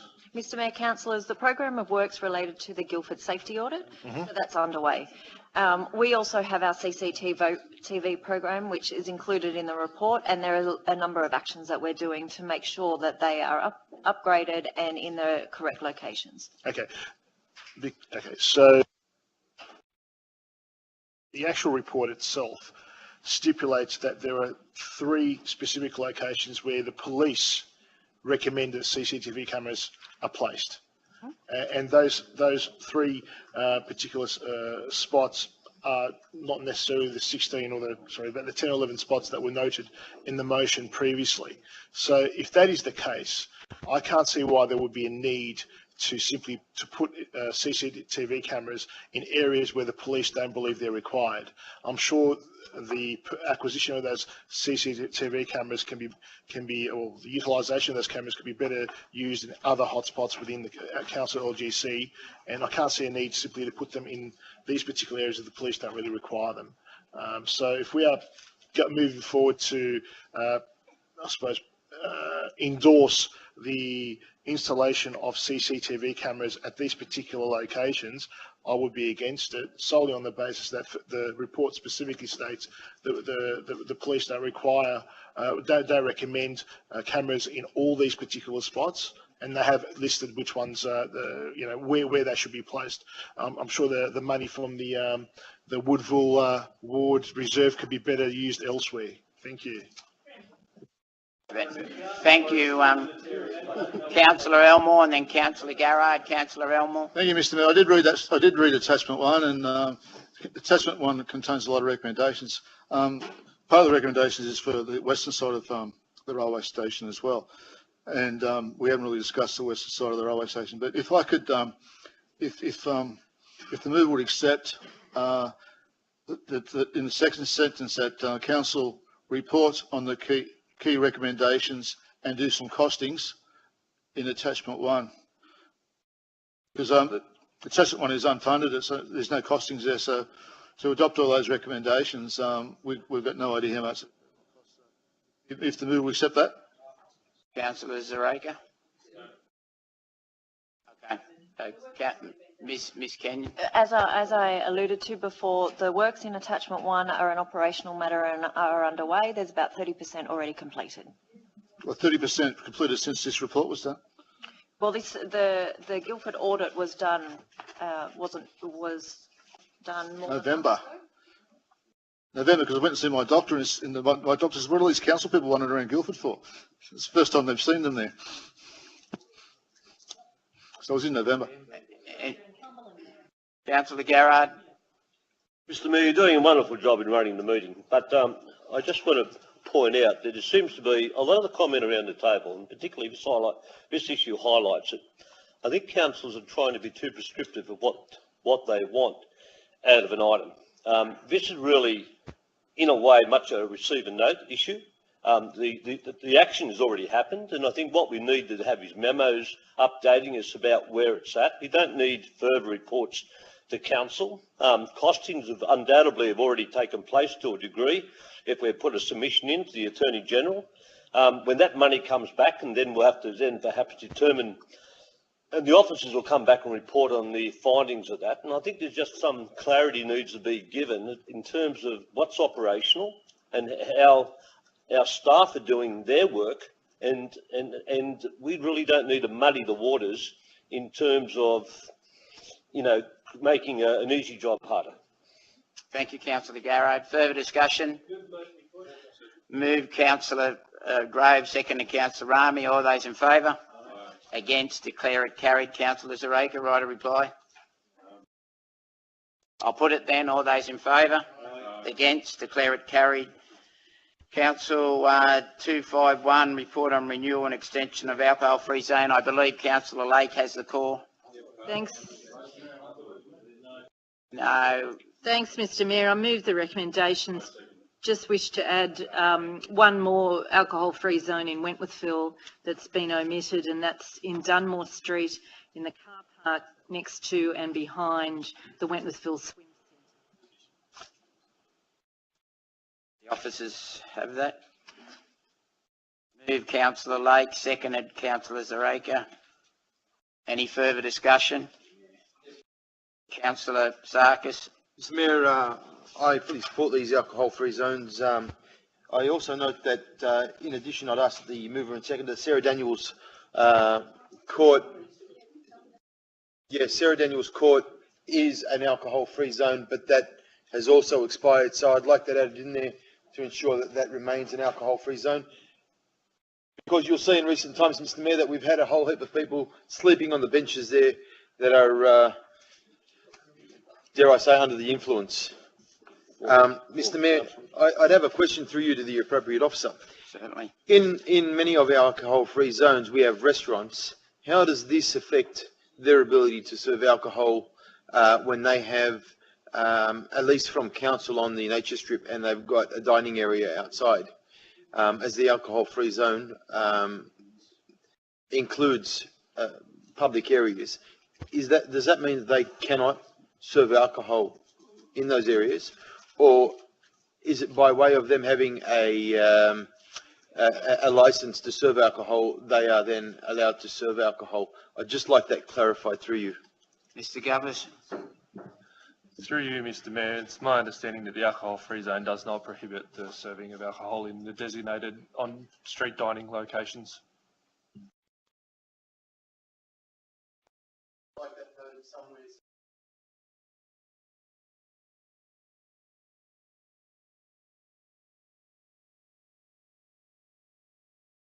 So if that could be noted as well and accepted by the mover and seconder. Councillor Lake, yeah. Okay, Councillor Sarek, yep, all right. Be duly noted, Councillor Sarkis. Any further discussion? No further discussion. I'll put it. All those in favour? Aye. Against? Declare it carried. Councillor Elmore. I move this with an amendment. That's we include Pipehead Crescent in the recommendation, because I can understand why other authorities get annoyed with us, because we've procrastinated this for a long time. And at the meeting we had in when was it? I can't recall the actual date, but we did move that the Heritage Committee consider the proposed name Pipehead Crescent or alternative name to be included. But anyway, as I spoke back then, Pipehead is well known around the area, and it's been like that for we've known it for about 100 years.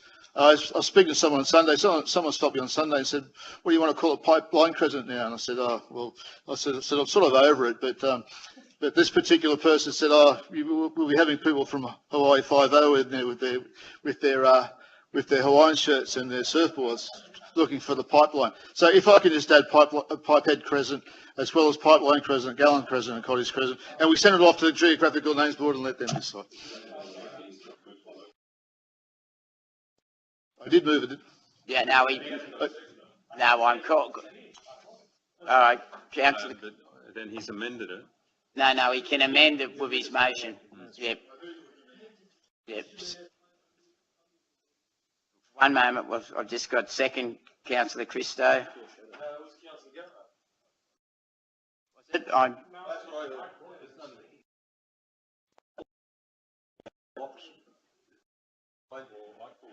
Well, I'll take Councillor Garrard then. Councillor Garrard seconded it. Councillor Campbell. Now, sorry, who indicated they wish to speak? Councillor Grove. Mr Mayor, I wish to move an amendment and speak briefly to it. My amendment is the report recommendation. Mr Mayor, I'll be very brief on this one. Previous meeting of council eliminated Pipehead as an eligible name.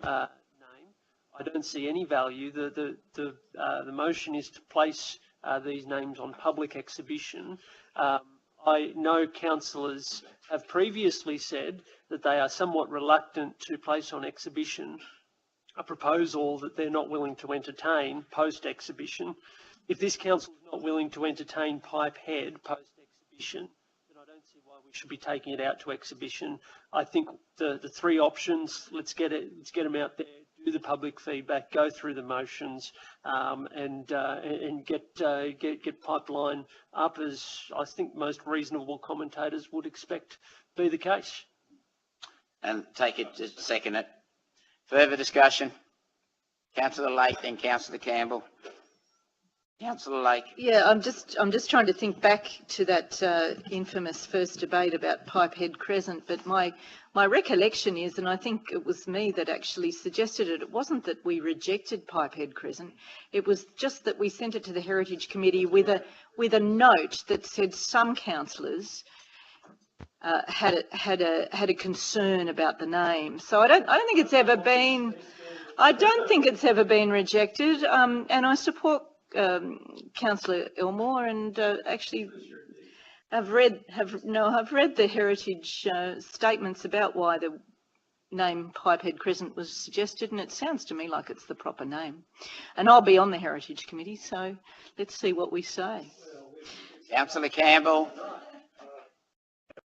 To say what Councillor Lake said, it was my distinct recollection that we referred the name Pipehead Crescent to the Heritage Committee. We didn't eliminate it.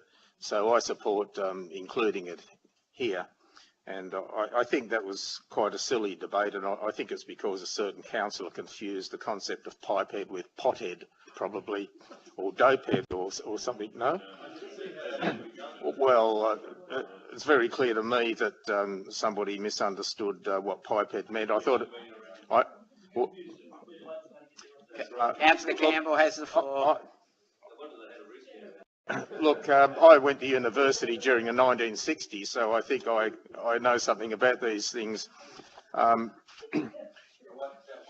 think it was about the difference between pipehead and pothead. I think it was explained very well. I forget who explained it. I think it was probably Councillor Elmore explained it, the history of pipehead, what it meant, and it does have a meaning. And I think to try and muddy the waters that way and to say that it means something which we know that it doesn't is. I actually thought that Councillor Zraker was just having a little bit of fun that night, and that other people were playing along with it before I realised that people were. I'm about to breach the code of conduct, so I won't say. But I think that I'm not sure how to say this without breaching the code of conduct. But I thought that people went along with the joke a bit too far and began to take themselves seriously. So let's go back to pipehead. Thank you. It's been called, moved Councillor Zader, seconded Councillor Zraker, that motion be put. All those in favour? Against? Declare that carried. Right of reply, Councillor Elmore. Well, I think everybody's had their say on this, and we're getting nowhere. And in that original report that I have the motion here that we did choose to refer pipehead to the Heritage Committee. I understand the Heritage Committee is not going to be formed till February next year, and I read the report and I note that Landcom is getting a little frustrated with council for not making a simple decision, and I can understand some of these authorities getting annoyed with councils when they can't make a simple decision. But going back for years and years and years, when I went to Guildford Public School, and was that part of the that part of the Sydney water supply was always called pipehead, because that's where the old viaduct, the old canal came from Prospect. It terminated at Guildford on the top of the hill there at Guildford Heights, and then the water was transferred into the pipeline that went down to Yagoona or Potts Hill or wherever it's called down there. So I think from my recollection, that particular area has been called pipehead for as long as it's been in existence. Thank you, Mr. Mayor. Thank you, Councillor Elmore. That closes debate. All those in favour? Oh, sorry, my mistake. I'm getting too keen. I'll put the amendment. Move Councillor Graves, seconded Councillor Zraker. All those in favour of the amendment? Against? I declare that lost. I'm very perceptive. I'll put the amendment. All those in favour, raise your hands.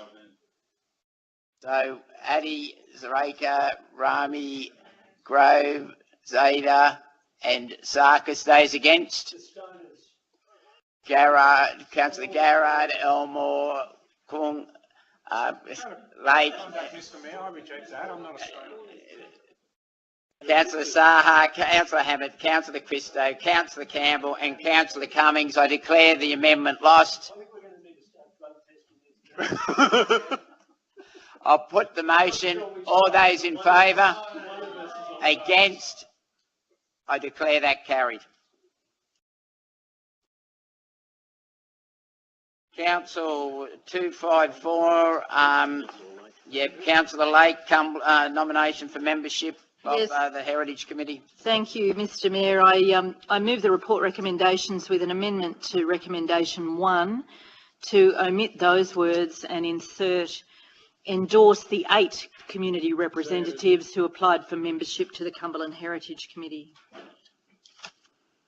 Move Councillor Lake, seconded Councillor Elmore. Is there any discussion? Mr. Mayor, will that be the largest committee we have so far if it goes higher?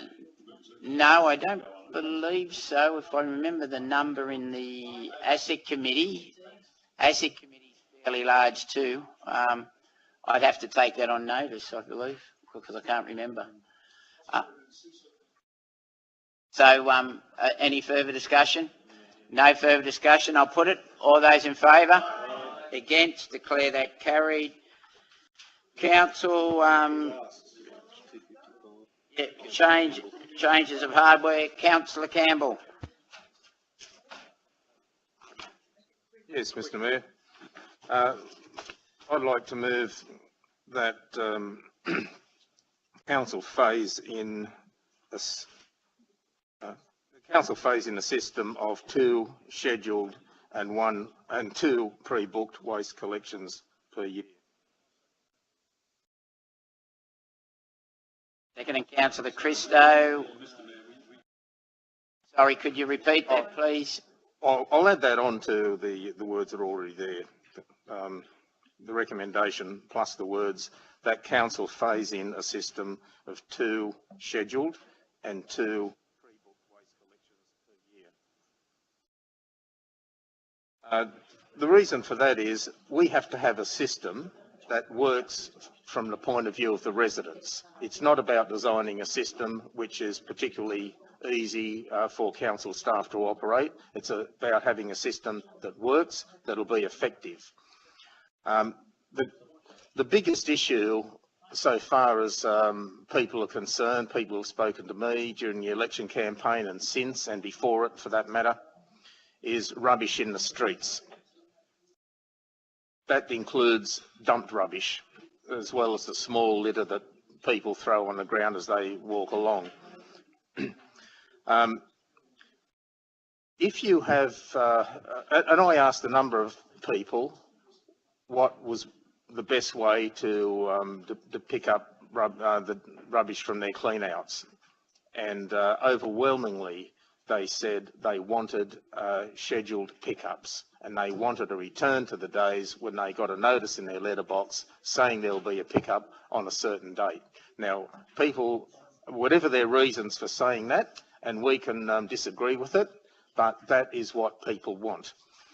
And one person went so far as to tell me that that he takes his. I'll wait till you re-establish order, Mr. Mayor. All right. Councillor Zareka. Councillors in the gallery talking to people. Yeah, Councillor Lake, we have a meeting. Thank you, Councillor Campbell. Yes, it's a big part of the rubbish in the streets, a big part of the problem is that people just go out and dump stuff out in the street because they want to get rid of it, and that seems to be the easiest way to do it. People told me that they wanted to have scheduled pickups. They wanted to be notified by the council when that would happen, and they would put their stuff out then. I can think of only one person who told me that he favoured having pre-booked pickups, so it was quite overwhelming. People would offer that information, or if I asked what's the best way to do it, that's what they said. There was one person went so far as to tell me that when he wanted to get rid of stuff, he took it around to Canada Bay when they were having a clean-up, a scheduled clean-up, and put it out the front of his mate's place. Not many people would go to that trouble. They would put it out the front of someone else's house in the area, or as a lot of people do around Auburn, put it into a shopping trolley, push it along the street, and then dump it at one of the regular dumping places. There are hot spots around Auburn that have always got rubbish there, and I think that we have to have the scheduled pickups because that is what people want, and we have to give them what they want, otherwise they will just get rid of it anyway. It's going to end up on the street. We also need to have pre-booked pickups because there are times when people can't put their stuff out for a scheduled pickup. They might be away, they might be sick, whatever their reason is, or they might be moving house, and that's a major reason why we get stuff dumped in the streets. People are moving, so they just put it out, and I think we do need the pre-booked pickups available for that purpose. So the best way to do it, the best way to capture everybody is to have 2 of each. Thank you, Councillor Campbell. Further discussion, Councillor Ed? Yes, Mr. Mayor. Yeah, Christo did. Yes, there is. Yep. It's written that the council, the item 1 and then 2, council phase in a system of 2 scheduled and 2 pre-booked waste collections per year. Councillor Addy. Thank you, Mr. Mayor. Mr. Mayor, look, I really do not want to go back to the system that has everyone talking at once and people going to the gallery and no one's listening to no one and no one cares about what's going on in this chamber. We were doing so well, Councillor Addy. Councillor Addy, you have the floor. Mr. Mayor, I really do not want to drive through the streets anymore like they do in Parramatta or Bankstown, where you've got street after street after street of garbage for 3 or 4 weeks. It just cannot happen. I mean, the best way to actually look at picking up garbage is getting them to pick it up when the people actually place it out in the street and book it in. Now, I know that Councillor Campbell stated that, you know, there are hot spots where they go and dump it, etc. But having scheduled pickups or non-scheduled pickups is not going to stop dumping. Dumping will still occur. What we need to look at is the issues of why people are dumping the garbage. And the majority of garbage that is dumped in our streets is, like Councillor Campbell said, from people moving house or moving units. And that's what we have to look and address. We have to address that issue. But going back to a system whereby we have an entire suburb or 5 or 6 blocks of garbage for 3 or 4 weeks is ludicrous. We can't go back to that system. I mean, if Councillor Campbell thinks they're going down Macquarie Road where you've got 2 or 3 people illegally dumped for that one day, imagine going down Macquarie Road when every single person's got their garbage outside. People will not be able to walk on the footpaths anymore. And if he thinks the hotspots are really bad as it is, we know where the hotspots are. I've been discussing this with the manager, the group manager for works for a long time now, and we know where the hotspots are, and we're trying to address those hotspots. But having it go out in the streets and have half a suburb have garbage outside at one given time is the wrong thing to do. We need to educate the residents better to have the system work better. For someone to know that Canada Bay's got a scheduled day of garbage taken out and take it all the way to Canada Bay means that the guy's actually looking to get rid of the garbage anyway. He could have just booked up the council, booked it, and they would have come there within a few days and picked it up. Well, then we look at the issue that where the problem is. You don't fix a problem with another problem. By spending $1 million. And at the moment, the other issue is that we've got a request for additional $1.3 million to pick up the disposed material, and I assume that is due to what the council has requested with respect of the motion for either 4 or 8 times, or am I incorrect through you, Mr. Mayor? And I'm meaning to take Mr. Fitzgerald if you're... Yes. Mr. Fitzgerald. Through you, Mr. Mayor. Mr. Mayor, just in reference to the amendment, I think it would be prudent to point out that that any phasing of a 2 scheduled and 2 pre-booked collection, it hasn't been costed in the report. That would need to be adequately costed. And that's what. Thank you very much, Mr. Mayor, through Mr. Fitzgerald. But that is the issue. I mean, we're now phasing something again, as Councillor Grove likes to say, motions on the fly without actually properly costing what it's going to cost to do this. Now, I know for a fact that an area-wide garbage collection is a lot more expensive than singular pickups, or am I incorrect, Mr. Mayor, through you to Mr. Fitzgerald. Through you, Mr. Mayor, generally that is correct. So we need to find out what these costings are going to cost before we actually go out there and, again, on the fly motions that we don't know how much it's going to cost the bottom line. If we have something costed in, I'm all for it. If we have something that's actually being planned, I'm all for it. But now to look at 1.3 million and then possibly another, I don't know, $300,000, $400,000, $500,000 on top of that. I mean, Councillor Zeta at the last meeting said we've only got $2 million in our surplus, and we've already given that up. I mean, it's already gone. Where are we going to get the rest of the money from? Something has to suffer. Our operational plan has to change again. So please, I mean, I ask the councillors not to support this motion the way it is. Increase the pickups for now, and if there's something's wrong with it, come to receive a report at the next council meeting or the one after, and say yes, it'll cost an extra $500,000, and we can change it again. I'm moving not to support the motion and leave it as it was before. I'm proposing movement. Well, let me be clear. Councillor Addy, so you're moving as an amendment the original motion? Go back to the original motion. Thank you. Is there a second? Yes, I'll second it. I don't believe so. is the report recommendation? Yes, yes. Effectively? Okay. Yep, and councillor Zareka.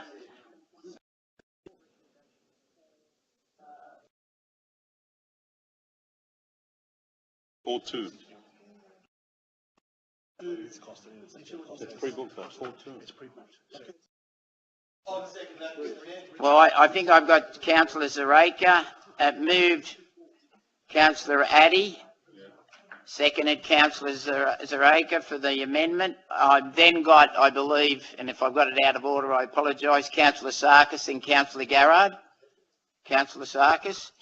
Well, Mr Mayor, before that motion was moved by Councillor Addy, I was going to move that it be three pickups and one, and the reason I'd say that, but which still gives you 4, but the costings haven't been done on that, as is it wasn't done on 2 and 2. But I think, Mr Mayor, what we need to include in there is exactly what I think one of the colleagues down here said, the cubic metre rate. And I think it has to be at least 2 cubic metres per pickup, Mr Mayor. I don't think it's feasible to have 1 cubic metre. I mean, if you get a new lounge, 1 couch is more than 1 cubic metre. If you've got one of those 3-seated couches, that's more than 1 cubic metre. Correct. If you threw out a dishwasher, you couldn't throw out a shirt with that unless you put it in the dryer. Sorry, then you might be able to get rid of the shirt as well. Otherwise, the dryer would be 1 cubic metre on its own, Mr Mayor. So I think we'd need at least 2 cubic metres included in that, and I'd ask the that both. Hold the timer. Mr Fitzgerald, would you like to comment on that? My apologies, Mr Mayor. Yeah, generally speaking, what Councillor Sarkis is saying is correct, and that is that there are limitations to the 1 cubic metre at the moment. So that's fine. So, and again, costings, I don't believe through you, Mr Mayor, haven't been done for the 2 cubic metre rate. Is that correct? Sorry. Yeah, that's correct. Yeah. Okay. So, Mr Mayor, I think we should be wearing that and making it 2 cubic metres, not 1. And I'd ask that both, if I believe that's, and I'll bag. Mr. Don't bag it. That's the recommendation as written. That's correct, Mr Mayor. So that's included in the. That's included in the amendment. In the amendment. No. Well, I was going to, but because costings haven't been done, I'm happy to leave it the way it is, Mr Mayor. But it be brought back in a year's time. That it be brought back in a year's time, so that we can revise and see how it's gone over the next 12 months, and then we can do a further study as to whether we do need to have more pickups, or we in fact have too many pickups in our area. I don't think Cumberland's got as much rubbish as some other councils around us. So I think that I'd ask the mover, seconder, and the mover of the amendment and the seconder also include that in 12 months it come back for a review. Councillor Addy? Yep. Councillor Raker? Yep. And I'd ask the mover of the actual motion to accept that as well. Councillor come back, just in case.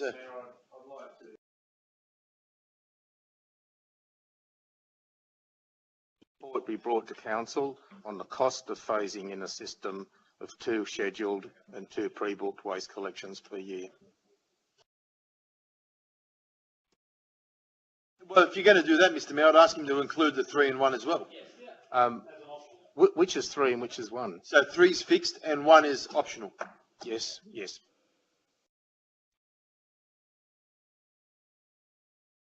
We can, but I'd still, Councillor Garrard has the floor. But Mr Mayor, sorry, I only ask that the mover of the original motion, even with his amendment, accept that in 12 months of implementation, it be brought back to council for a review. Yep. If you'd accept that as well. Yes, I would accept that. Yeah. Councillor Christo accepts that. Yes. Councillor Garrard. Mr Mayor, I think we ought to appreciate the fact that we have a lot of rubbish being tipped out on our streets right across the city, and it's unacceptable. And it's worse in some parts of the city than others. Now, having said that, what you need is a system that's either pre-booked or scheduled. If you start having a hybrid of one and the other, in any sort of order, quite frankly, people won't know what's going on. People effectively then who don't care now will care less about what's going on, and the place is going to look like a garbage tip from one end to the other. You know, at the end of the day, the government was trying to bring in a policy of waste minimisation. I think the more dumping, the more pickups we have, I think the worse it gets in terms of the environment. But what you should be trying to do is, I think, make it feasible for people to appreciate and understand what is available to them, and then get them focused on actually pursuing that, a pre-booked pickup. And for what I'm seeing around the place, it seems to be working. People are putting their rubbish out. And there's a local politician who has since retired, and I saw rubbish go out the front of their place. They said, this is going to be interesting.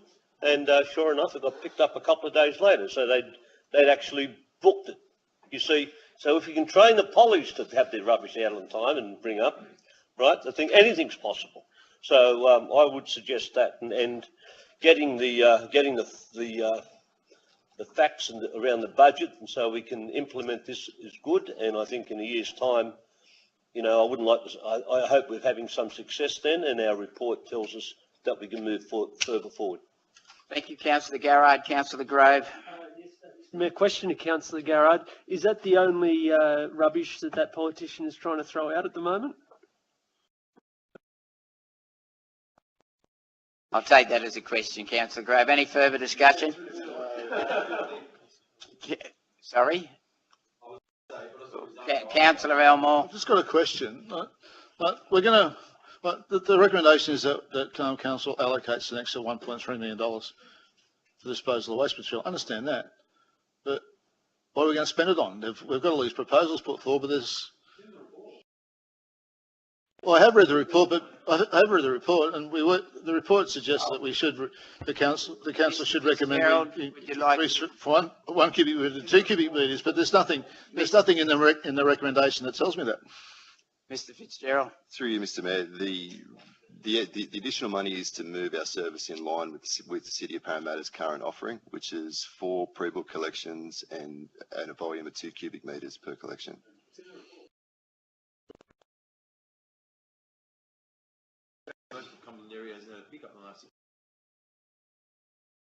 I've been in Parramatta, I've always said that, sir.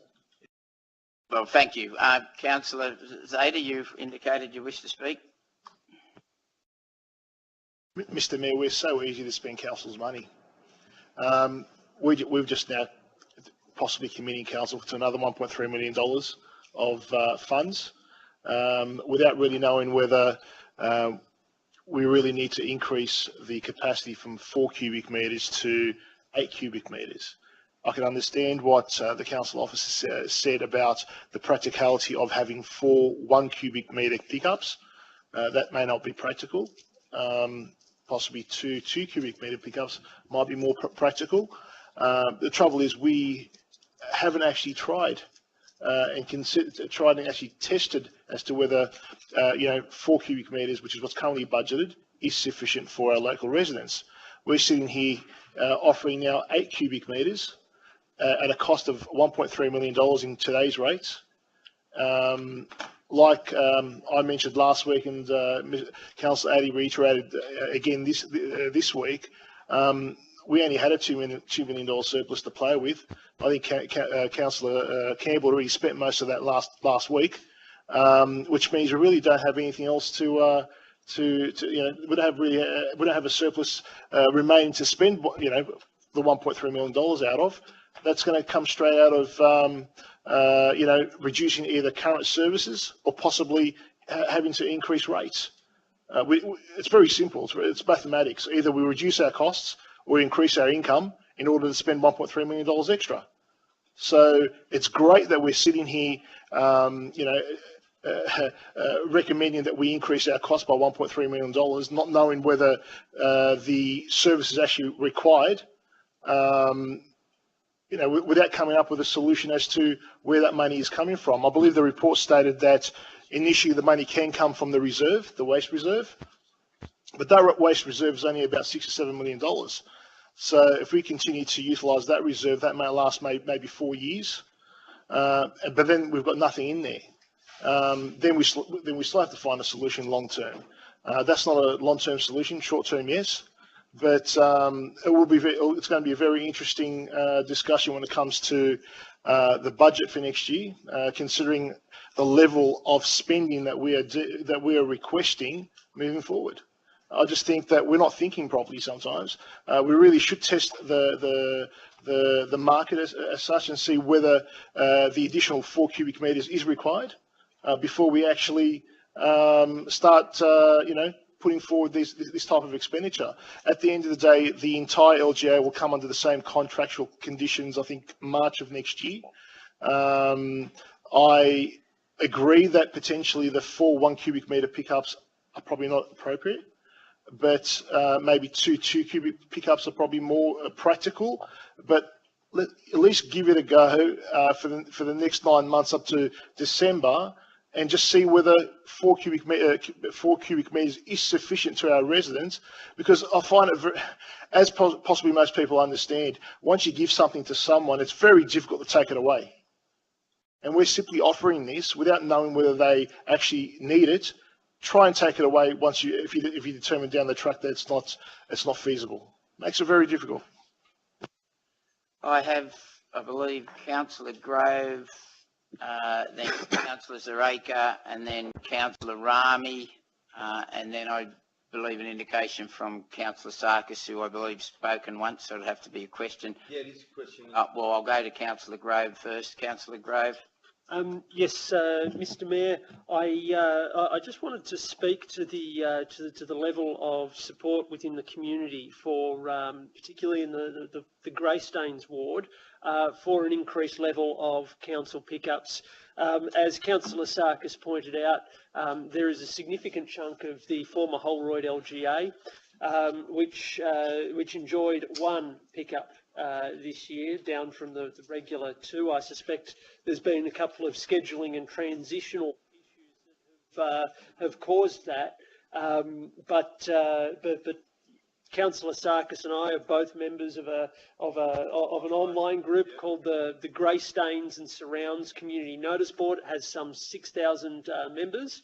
And we're engaged in a discussion with local residents, which went for probably 4 or 5 days of furious Greystanes residents who have stuff they want to throw out, who are buying more stuff than ever before, who are turning over more of their goods than they ever have had before, and they've taken a view that not just Cumberland Council, but the former council was significantly behind the times when it came to performance with council pickup. We're being compared to the city of Parramatta, which has a higher service level than us. We're also being compared to Blacktown City Council, which has an inordinately higher level of service than us. With respect to the financing of it all, this council exists to provide services that meet the needs of our community in 2017. And I suspect this fits very comfortably within that criteria. With respect to how we're going to fund it, the waste management charge is sectioned off from the rest of council, so I'm not worried about having to shut down, for argument's sake, Wenty Pool in order to fund more rubbish collections.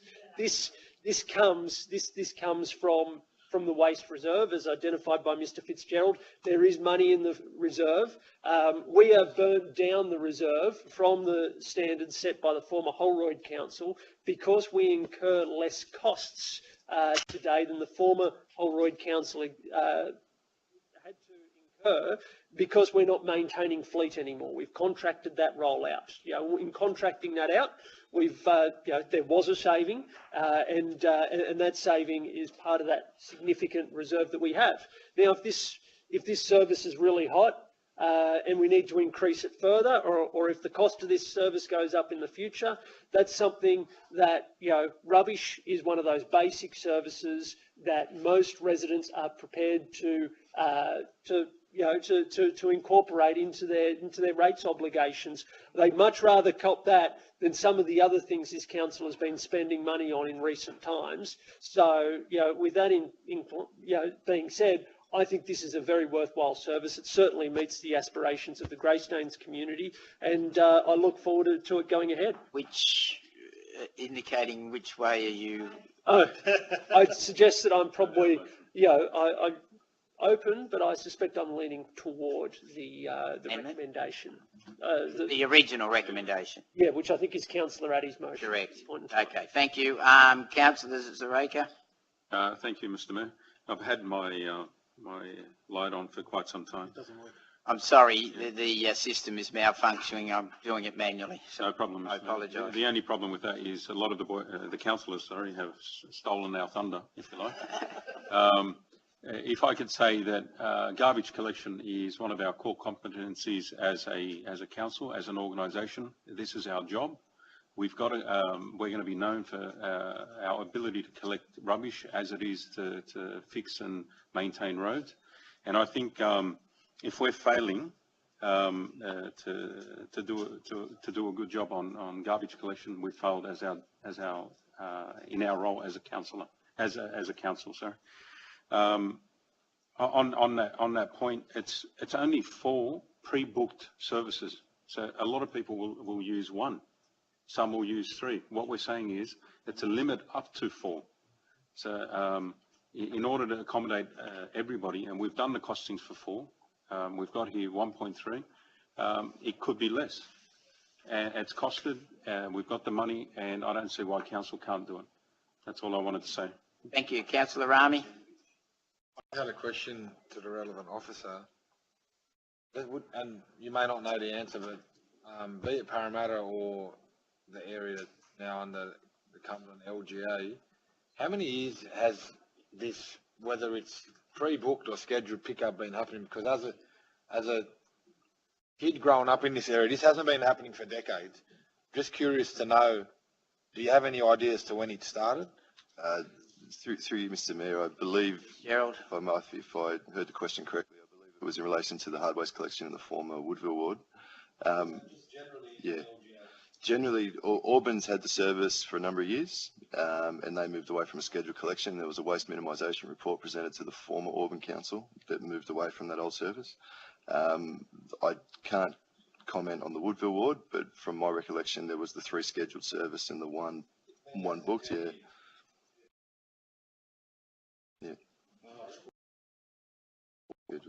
Yeah, but what I'm saying is, if you go back 20 years, nothing was happening. No, it was always through you, Mr. Mayor. It was always a scheduled service. It was a card in a letterbox. Put your rubbish out. There was very little control of what got presented on the nature strip. The report shows that there's been some benchmarking of other councils. No council around us has a scheduled collection besides Fairfield City. Everyone's moving to the pre-book collection service. Councillor Sarkis, question. A couple of questions, Mr. Mayor. First question is through you. Blacktown Council's got 12 pre-booked collections. Are they done at no cost, or are they at an extra cost to the residents? Because I believe that when you book it in, you've actually got to pay for that. But I don't know, Mr. Gerald, would you know? Through you, Mr. Mayor, I believe it's a free collection covered by the waste. All 12 of them are free collections? I believe so. Okay. Well, then that throws all the rest of the questions out the window, Mr. Mayor. Thank you, Councillor Sarkis. Is there any more discussion? I've got to move Councillor Zareka, seconded Councillor Addy, that the motion be put. All those in favour? Against? Declare that carried. Councillor Campbell, right of reply. Could I correct the motion first? Certainly, Councillor Campbell. Should read that a report be provided to council on the cost of phasing in. And I've made that alteration because some people have raised money as an issue, understandably. Sorry, have you actually taken out that it be 2 and 2? No. 2 and 2 and 3 and 1. Yeah, but so whereas the amendment is to actually have 4 pickups,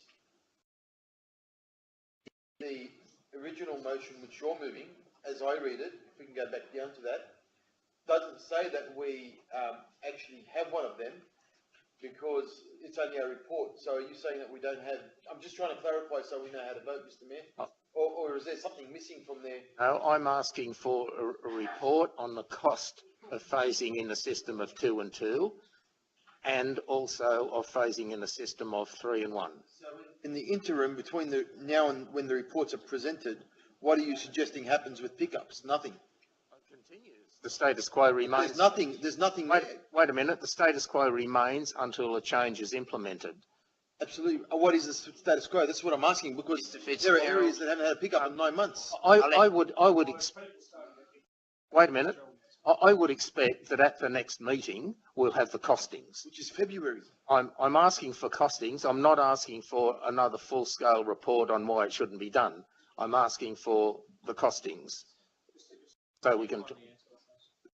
What's currently in there. Through you, Mr. Mayor, we'll continue to roll out the pre-book collection service across the Cumberland LGA. Thank you.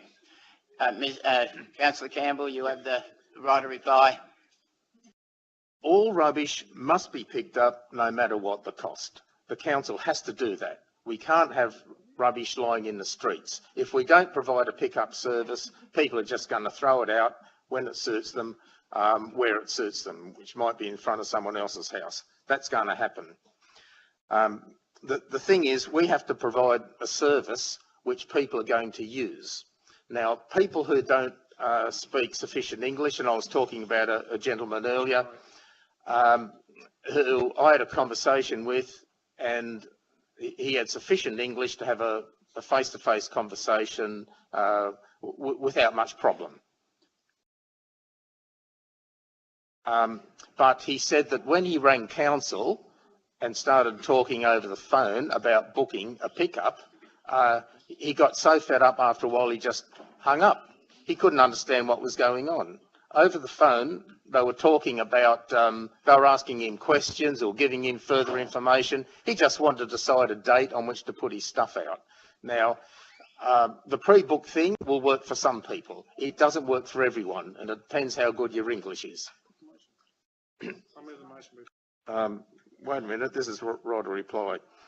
So we need that combination to cater for people who are not going to put their stuff out unless it's scheduled, and we need pre-booked for those people who are moving house.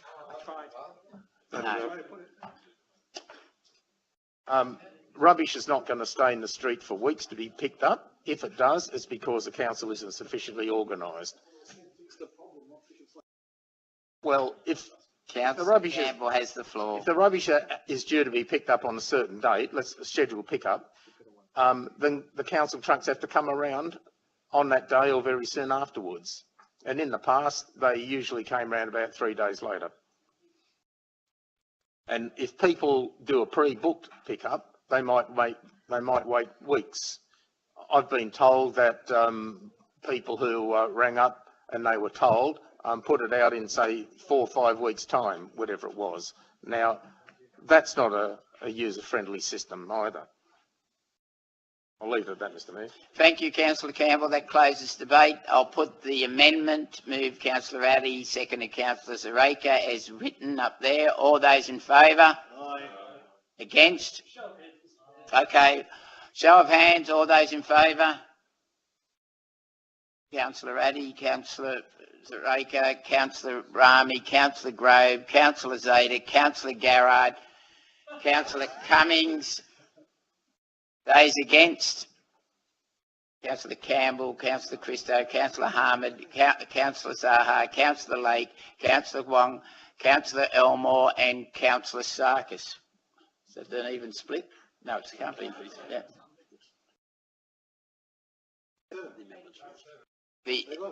The amendment's lost. I'll put the motion. All those in favour? Against? I declare it carried. Why would you bother? Is meeting over?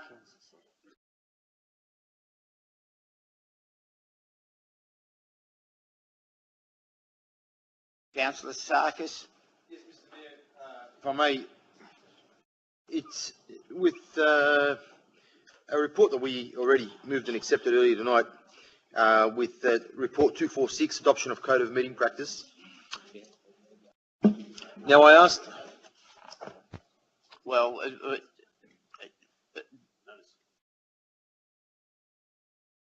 I already told you I was going to.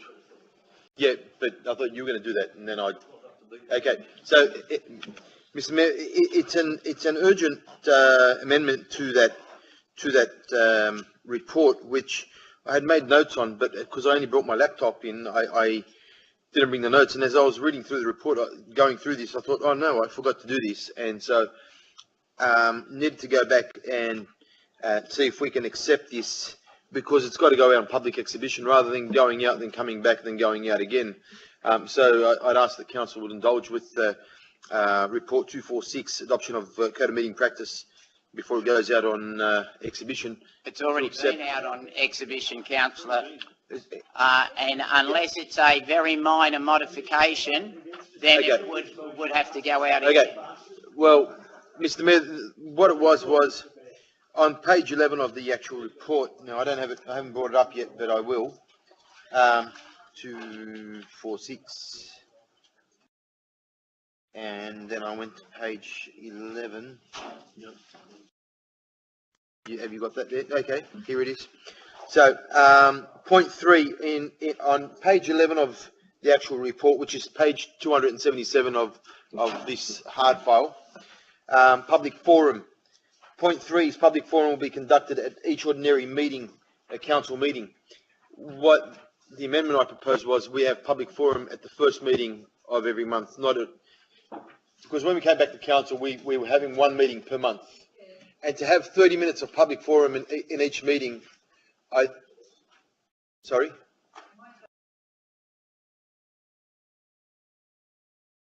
Okay, so what I'm suggesting, Mr. Mayor, is because now we're having 2 meetings rather than 1, we still have public forum at only the 1 meeting, so that, because it's eating into half an hour, potentially, of our meeting.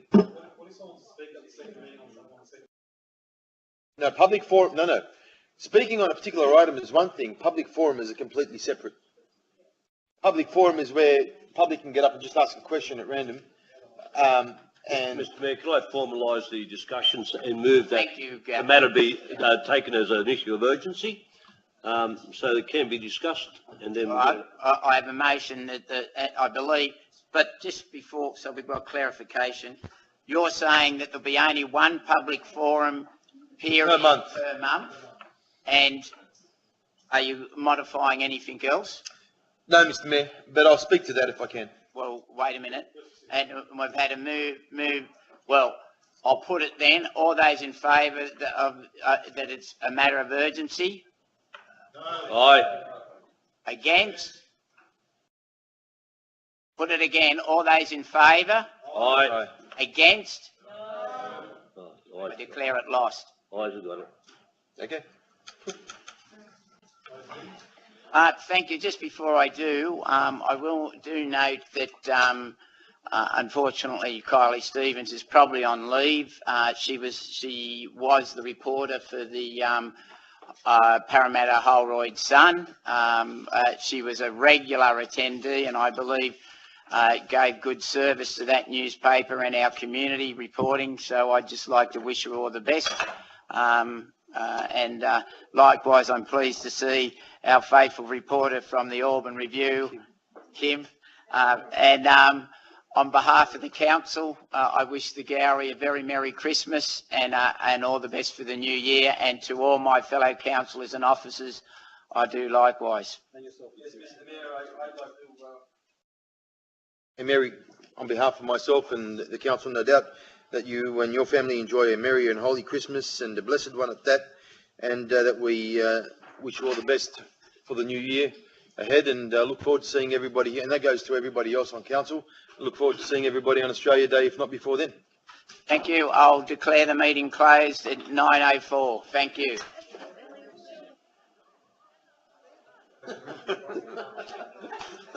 See you, George.